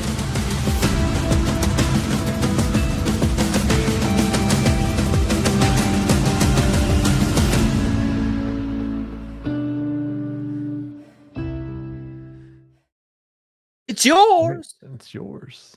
Take it. Mrs. Spin, this is where we realize how bad y'all are at CrossFit analysis. All right. We'll find out how you guys do in 2026. Maybe we'll have to open it up to see some of you guys' Predictions and see how bad you guys are at predicting. Yeah, feel free. Feel free. I put out my report card. See if you can top it. CrossFit. Pat does not seem excited to be at Mesa. He's not excited to train. Okay. He doesn't like working out. Me neither. It shows, Tyler. All right, viewer comments? No, not viewer comments. It is blind rankings time. Another non-CrossFit one. I think you guys will like it, though. It is toughest to kill. Oh, son. Cool. CrossFit or not CrossFit? You'll find out on the first one. Or both. I think we should do both. It would be cool if it were both. We'll find out. Here we go. Toughest to kill. Ranking them blindly. Rambo. 1. Dude, you have to we have to think about everybody that there's out there, okay? Dude, he survived like 6 movies at this point. I understand that. If he puts Uma Thurman up there, I'm going to pick Uma Thurman. Over Rambo? Bellatrix Kiddo? Yeah, dude. Rambo ain't done nothing compared to Bellatrix Kiddo. It's on you right now. I don't know, dude. I will settle for a 2. And then what if he puts like Jason Voorhees? He survived 10 movies. You don't know what he's going to put. That's my point. He's already dead. He killed himself. He drowned. He can't swim. He never Dead. dies. He never killed. dies. Freddy Krueger. He can name anything. He's not even real. Neither is Rambo. Rambo is definitely real. It's true. Beatrix Kiddo, man. Rambo is more real than Freddy Krueger. Bellatrix. I said Bellatrix. You did. Beatrix. Sorry. Bellatrix, she's number 1. Yeah. Even though she got You have to killed. keep in mind, Dale Layman's still I'm just saying, possibly on the board. If he's starting with Rambo, he could do anybody. Like, is Rambo the hardest to kill out of all people in movies? Well, no. I'm tempted to put 3. I'll go 2 with you. I'll go 2 with you because we have to explore what he's doing. But you can't just rock with one from the. What about John Wick? I like Rambo more than John Wick. John Wick does die at the end. Rambo ain't dead. But dude, he's got nothing on Beatrix. I'll go with 2 or 3. Okay. 3. Let's go 2. 3. Let's go. Hold on. John's arguing for me now. Let's go 2. All right, 2. Let's go 2. The fastest one ever, and now you're like, oh, 3 is fine. Sure. I understand because, like, what if like Doctor Strange is on here or something? Thanos died with an army. Like, if that came at Doctor Strange and was coming at Thanos, I don't know if they could kill Rambo, dude. It's too sneaky. Okay. All right, that was quite the adventure. Are we? Or is it 3 or 2? 2. Did you go all 2. Let's go. Forrest Gump. I mean, it'd be hard to kill Forrest Gump. He didn't even die from AIDS. That's fair. All right, here we go. Next one. The Bride. That's Beatrix, number 1. Who is better, Tyler? I just don't like how much she gets hurt. She got shot in the head by a shotgun. Wimp. Woke up from a coma. And then just killed maybe 2,000 people. And none of that happened to Rambo because he's not an idiot. None.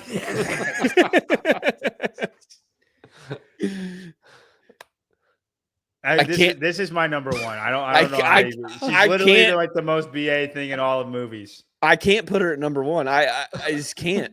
You know what's funny? It's like, you know, the world nowadays tries to push this like feminist movement down our throats and puts like a whole bunch of women that are BA. We didn't even think of her as a woman. She was just BA. So did Dean Winchester. Awesome. It ain't hard to survive that. No, man. Dude, there's no way. She is number 1. You gotta watch Kill Bill if you do not know The Bride. Chat. Both of them.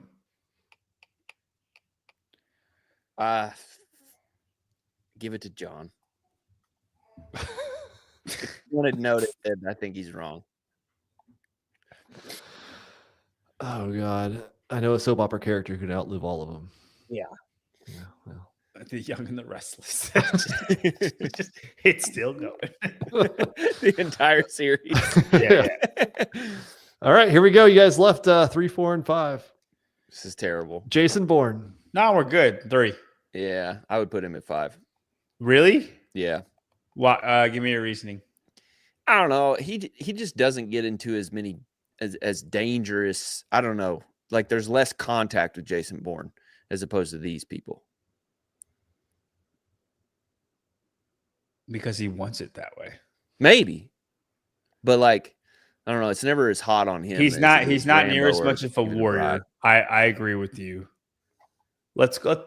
Okay. 4 or 5. 4 or 5, and I'll let you decide. 4. Because I bullied you on number 1. So you pick you pick this one. 4. 4. All right. There we go. 3 or 5 left. Chuck Norris. 3. What? Chuck Norris is the most overrated thing in the world. John and I just have very different stances on this. Just want to binge watch Walker, Texas. None of these people dude, are all the of reference. them murder Chuck Norris. No, I get you. He's not the reference. I understand that. If we actually compared what they do, Chuck Norris is getting ran through. I will give John this one. He already dies. Bruce Lee kills I was him. getting ready to say Bruce Lee killed him and pretty easily. So even though Chuck looked cool as fuck the whole time. All right. Chuck Norris doesn't even have abs. It was a different time, dude. It's a different time. You're way more cool if you can kill people and you don't have abs. That's I won't deny. Yeah, that's fair. That's fair. I'm really curious. Where's Jason Bourne been? Wasn't he in the chat for a little bit? He's with Kay Lehman. No one knows. Okay. And the last one, number 3. See, good Bruce list. Bruce Good Lee. list. You Good guys list. got you guys got lucky.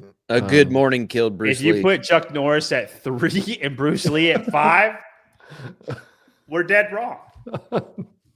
This is a good list. I'd switch Rambo and the Bride. Besides that, I'm all right with it. Okay, but if that's your only switch, then It's a pretty good list. it's a pretty good list. Yeah. Bruce Lee got killed by drugs, so or a girlfriend. We don't really know what happened, but He broke his back, came He back did. from it. Hey, look, he's here. The real Kale Lehman. Look at that. That's pretty cool. This was a good. This was I enjoyed this. Can you tell me? Okay, if Rambo and Beatrix, they're in. One's in California, one's in New York. They have to find each other and kill each other. Who wins? Rambo. Bruce. I don't. Bruce think so, wins. dude. I don't think so, man. Her reflexes are too fast. Hers is luck half the time. Like she gets damaged. She's like damaged 99%. And Rambo. If Rambo isn't in Vietnam, he can't do anything, dude. He literally was in the Pacific Northwest the entire Oregon or movie. Vietnam. You put him in any other place, he's done. If you ever look up the place they shot that movie, it's absolutely gorgeous. It's in Oregon? No, it wasn't in Oregon. It was what is it? It's up north. It's in Canada. It's in northeast Canada. They film like all the movies there. If it's like Pacific Northwest, they film them there. Really? Yeah. Like Toronto? No. Or north. Somebody tell me what it is. It's like heavily forested area. British Columbia. Nunavut? This is BC. Oh, British Columbia. Isn't British Columbia? I thought that was Northwest. That's northeast. Okay. I won't argue it. I don't have it on top of my head. St. Robert. St. Robert. It's very BC. There we go. Okay. Well, there you go. Blind rankings. And the last one, just some yawning. It does seem quiet though this week. There's not been a whole lot of news. We're in the lull. I mean, Welcome back to the lull. There is some news though that just came out this evening, an hour before the show. Jeff Adler will not be competing in the World Fitness Project Mesa. He's out. So Injury. So he's violating his contract? He is exercising his right to not compete via his contract. How about that? You have extremely good control of your eyebrows, Tyler. Yeah, I think it was from watching Ace Ventura movies. Let's see. Jeffrey Adler withdraws from Tour Stop 2 due to injury. What's his injury? Let's see. His quote. Oh, it's he's not competing under the advisement of his medical team. His wife? His team? Jeff Adler says, "I am disappointed I won't be able to participate at WFP Tour Stop 2. Damn. I've been battling with an injury that comes and goes and doing everything I can to come back at 100%. For the time being, I need to respect my body and make sure it holds up for the next few years. I appreciate the support the WFP team provided me and look forward to Copenhagen." To which Mr. Will Morad, the WFP director of sports, said, "Obviously, this is unfortunate news, but we fully support Jeff and his team's decision. Our athletes' health and wellness are a priority over competition. We look forward to having him back on the competition floor in Copenhagen in December." 6 flame emojis. No emojis in the press release. Adler will be replaced by Danny Macho Camacho. He is the next one up from the Challenger division. So he was the one that took last place in Indianapolis. And now he'll take a spot. In the pro division in Mesa. And he will now guarantee himself into Copenhagen. So congrats to Danny Camacho. Camacho. No relation to Freddie? Not that I know of. Jeff Adler is currently 4th in the WFP standings with 460 points. Nice. Let's see. Challenger athlete Anthony Yim, also other news. Challenger athlete Anthony Yim has also withdrawn to an injury. Damn. And he is being replaced by CJ Gerald. CJ. Yeah. CJ's usually in the comments. Where you at? CJ was a local athlete training out of CrossFit Magna in nearby Phoenix. And then Jackson Terry had to weigh in, the director of operations. Jeff is one of the top men's athletes in the world, and as he showed at Indianapolis, a serious contender to the championship title of our inaugural season. He's one of the best because he knows what his body can and cannot do. He will be missed, but the men's field will remain highly competitive and exciting to watch. Let's see if the backfill athletes in the pro and challenger divisions will take advantage of their opportunity. Well, they by default will, due to the scoring. They will. Mm-hmm. Yeah. Congratulations for seizing the opportunity. That was I hope Jeff nothing but the best, and I hope he gets healthy. Maybe it explains why Jeff didn't do well at the games. Maybe, or maybe not, either or. But I hope we get the Jeff of old, because he will be missed until we have that. Odd that you go to the CrossFit Games, probably was injured. I'm surprised it didn't come. That would have been an amazing troll if they had done that. Yeah. Missed opportunity. Amazing that he went to the CrossFit Games. Let's suppose that he was injured, but pulls out of the WFP. Guaranteed money versus non-guaranteed. Mm-hmm. Just an interesting observation. I mean, I think it goes to what we talked about when it was saying that when we were talking about Tier Waterpalooza next year and being March, end of the Open, right before the World Fitness Project. Like, are these athletes going to start taking it as just train through it? If we all just train through it, we're all even then. It's You not just got to like adjust your training. This is why the WFP has to have mandatory contracts and not. Yeah, but even if it's mandatory, it doesn't mean that you have to peak for it. Doesn't mean you have to not do something 2 weeks before that. Or are you saying exclusive contract? Exclusive contracts. Sorry, thank you for fixing my wordage. Yeah. Because if they're going to get injured, then they're not prioritizing your event, and therefore your event becomes like it creates a not interesting story by default. And so, yeah, they have to move to exclusive contracts, which the athletes will not sign. So they're in a losing position. They set up the game in a lose-lose already.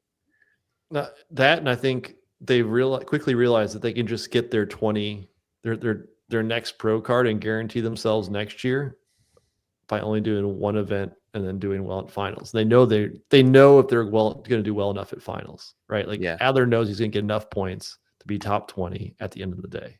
Right. He's going to beat all the challengers who didn't do all of them. And he has enough points over so many of them that it doesn't matter. So like, he doesn't have to. Haley Adams hasn't done the first one. She can go in the next one and do well in Copenhagen, and she gets 19th place. Good. She's got whatever she can do next year. So contract verified. Hey, how long do you think the WFP will go for? Predictions? I think they're done in 20. I think they'll go 2026. I think they'll go in 2027. And then I think they're done. Business ventures usually go 3 years and then they reassess. Mm-hmm.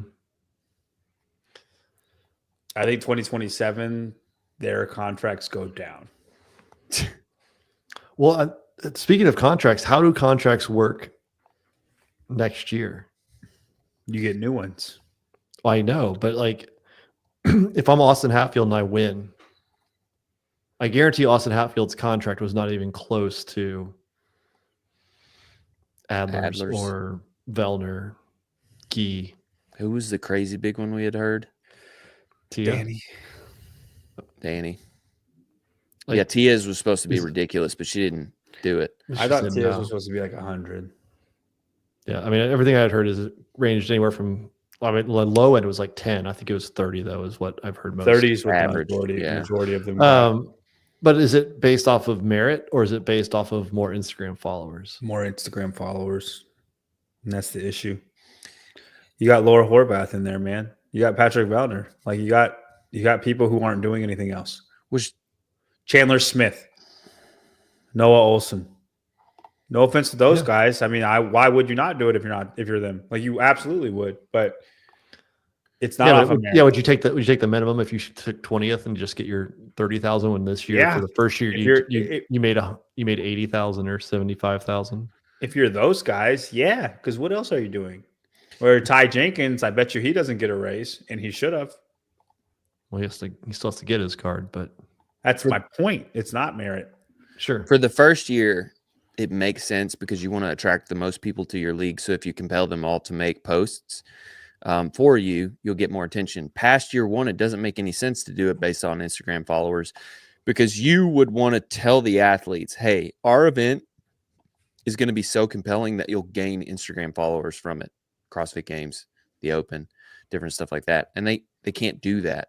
So now it really seems like the table flips, and it's like the WFP should be working for the athletes, and it's not. Oh, that's what they built it as.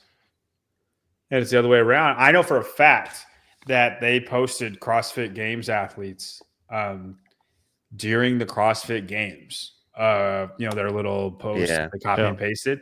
And those athletes are required to like collaborate and post them too. And I know of at least one of them. I don't know about everybody else, but at least one of them didn't. Well, they were like, I waited until the games to collaborate with them. Until the games was over, because I didn't want that on my page during the CrossFit Games. Yeah. And like, I think it's dirty of them to put an athlete in that position. It makes sense. You don't think it's dirty of him to do that? Dirty for sure. It's just the algorithm stance of that makes sense. Like, that athlete's hot. They're getting more page views. You want to utilize that if you can, but that doesn't make it right. It's gross. But if they continue to do things like that, like, you're not working for the athlete. Which is hilarious considering how hard they have to work to step around not referring to CrossFit. Hiller's video, his destruction video of the WFP. Oh, there's a critique video, dude. And I like call it what you will. Like, I think Lucy Campbell said it. Like, you think Lucy Campbell got more from the CrossFit Games or more from WFP? 0 from WFP. What about, but Lucy got second. That's easy to say. You're absolutely right. Let's take somebody less. Annika Greer, an up-and-coming athlete. You think she got more from the games or more from WFP? She got more alone. Amy Kringle is second, right? I'm not talking about money. I'm talking about opportunity, followers. And money's a byproduct of that stuff. Everybody was talking about Amy Kringle the first few days of the games. Yeah. And she was on the podium, wasn't she? Was like second, I think. At WFP? Second. Yes. WFP, yes. And I don't even recall that. Right. That's what I mean. So anyway, Adler's out, and we have no idea what. I mean, do you know who won for the women? Ariel? Alex. That's my point, bro. That's my point. Hey, who got third for the men? The only reason we know Austin and Jeff is because I just wouldn't shut up about it. But who got third for the men? I know about Austin Jason? Because he beat Jeff. Look, y'all don't know. Alan. Hey, you want to know something funny? I don't know either. And I'm supposed to know everything. That's my point. Somebody put in the comments. I'm dying to know who it was now. Let's see. It was James. It was James. James? Congrats, James. Sorry, James. As per usual, James gets no respect from anybody with what he does. But PC, this is such a dumb comment, dude. You're comparing a 19-year institution to a elite 1 year in competition. 1 year in competition. Go ahead, Tyler. Go ahead. Dude, we are just calling apples apples and oranges oranges, and we're saying okay, cool. The games have been around 19 years. This is the field that you entered. This is the war zone that you entered. You can't reverse the fact that they have 19 years. You have to compete with it. Done. It's true. You know what I do remember? I remember Rogue. I don't remember WFP. And also, I do not think, Patrick, and I feel like you have to respect this, okay? I do not think that you are allowed to have an opinion when you guys work for them in any kind of a capacity. Oh, I think you are. Well, an unbiased opinion. Yeah, I was going to say you can have opinions all day. Like, long. right? Yeah, you're fair. That's fair. That's fair. You can can have opinion for all you want, but you can't take your opinion seriously when you are with them in some capacity. And what's hilarious is people think CrossFit pays us, and they don't at all. We don't get nothing from CrossFit ever. We just love CrossFit, unlike other people. Oh, dude. Did you all watch Between Two Boxes the other day? Huh? I don't. I know what you're referring to, but I hate how you just said it. It gave me like the ick of how you just said it. I don't know what you're talking about. The box office show with the two girls. Oh, I did not watch that. Kate and Mesa. Give me a brief yet comprehensive overview. Mesa. It's hard for me not to think of Jaja Binks when I think of her name. They were just going off about like how CrossFit has this branding issue, and they were talking about like, they don't like the new. They were talking about like over the past 5 years and how CrossFit needs to be more inclusive, and then they said that they don't really like this new campaign, and they were going into all these little bits about how CrossFit is sort of exclusive, and they didn't acknowledge like why we got to this place that we're at, and it was from when we were exclusive. Yes. And what we've been doing over the past 5 years up to this point was trying to be more inclusive, and people like to do shit that's cool and sexy. They don't want to do shit that's inclusive. They just don't. But I just like watching their show, and I made this point in the thread the other night about like, I just think it's hilarious because we throw shots at CrossFit all the time. We are very plain Jane whenever they fuck up. We're like, yeah, this was a stupid move. Mm-hmm. And I just don't know how people don't see that. Like, maybe, I guess John's right. They think we're being paid by CrossFit, but we're not. Like, we will say whatever the fuck we want. And how Tommy and Sean and all those guys were up CrossFit's ass during the worst time and needed to say the most to get them right back online. And then now that we've flipped and we're like, hey, they're actually doing some shit that's right now, those guys are on the other side. And it's like, how do you think this is going to play out? Do you think we're bought and paid for? You think we're really that shallow that we're just going to be like, we've been doing this so long unpaid? Yeah.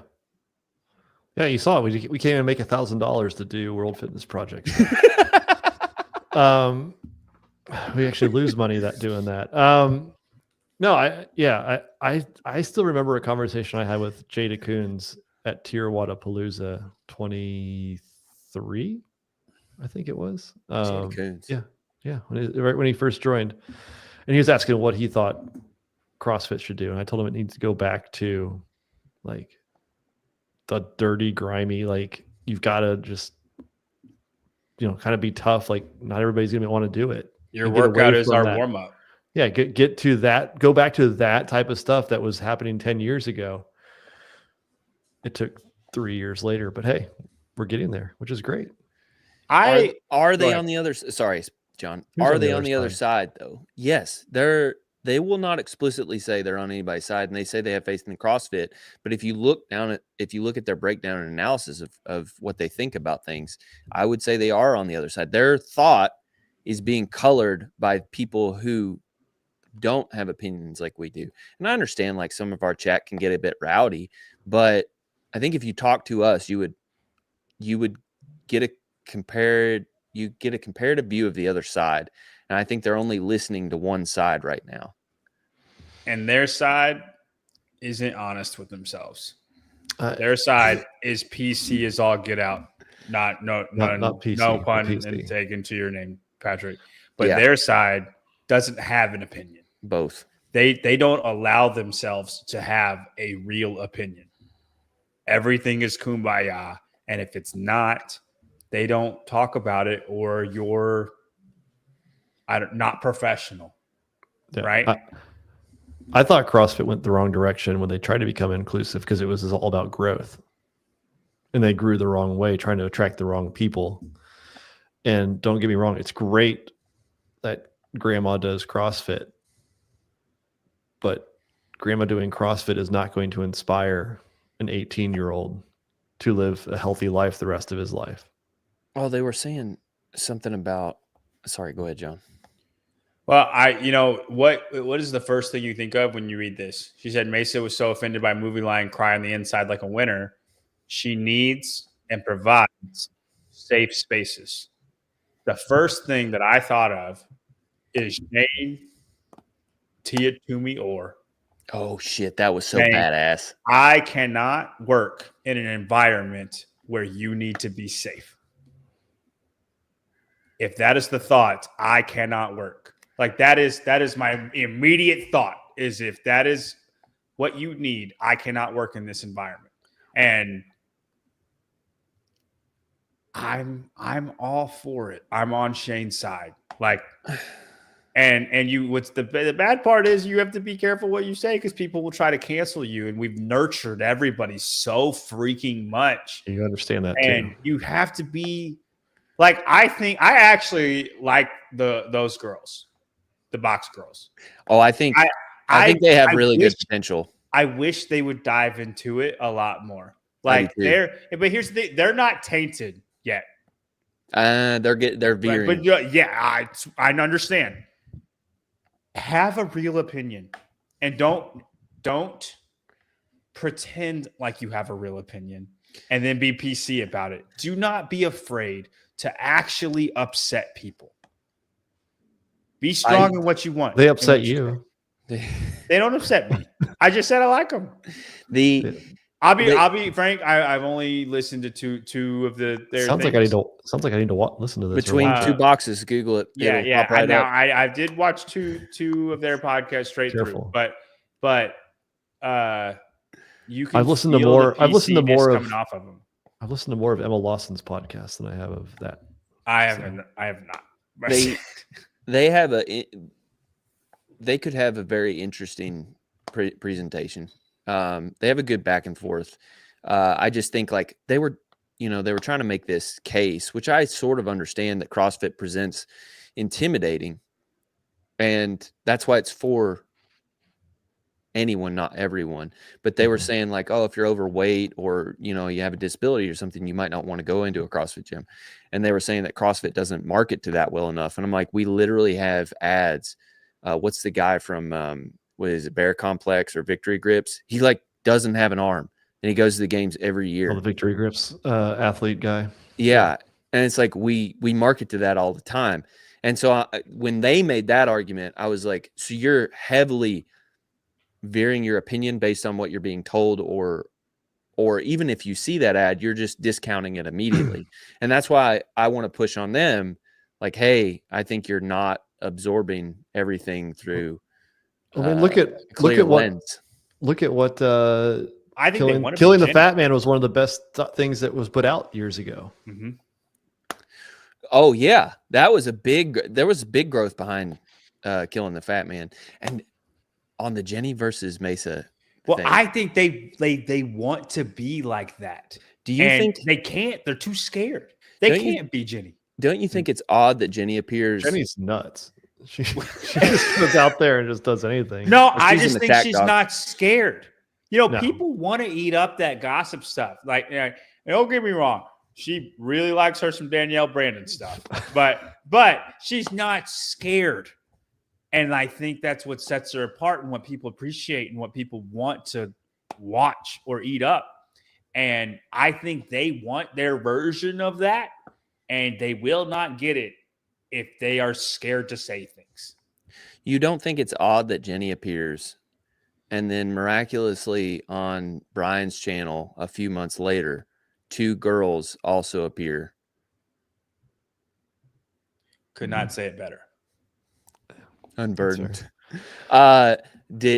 JRW. Tyler, did you not want the WFP is doing now like 3 years ago? No, I've never said that there should be a league. I think a league is stupid. It makes no sense. I think a league for teams. Yeah, he's a big teams guy. That's where that makes sense. Is teams. A league for teams makes sense. A league for individuals makes no sense. And I've come around to that. I think Tyler's onto something if they ever adopt it. Okay.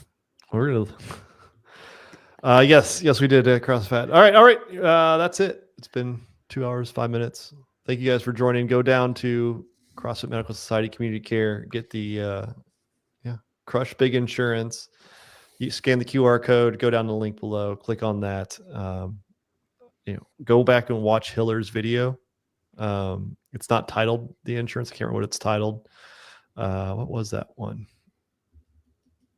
Point you in the right direction. Do you guys remember what the video is titled to? He had worst documentary ever. No, You Are All Wrong. Oh, then he had Jen Pishko on there, where she talks more about that. Here. And then also the best grips out there, Frog Grips. So Code SPIN, save 15%. Dense updates. Caitlin and Mason come hang out with me for a week at my gym. It might make more sense to them. Hey, and if they do that, I'll make the trek out there. Jenny's like 30 minutes from me. Conversion therapy. Maybe like 40 minutes, but super down. Let's see it. All right, guys. Thanks. We'll see you guys next week with a preview of. I apologize to absolutely nobody.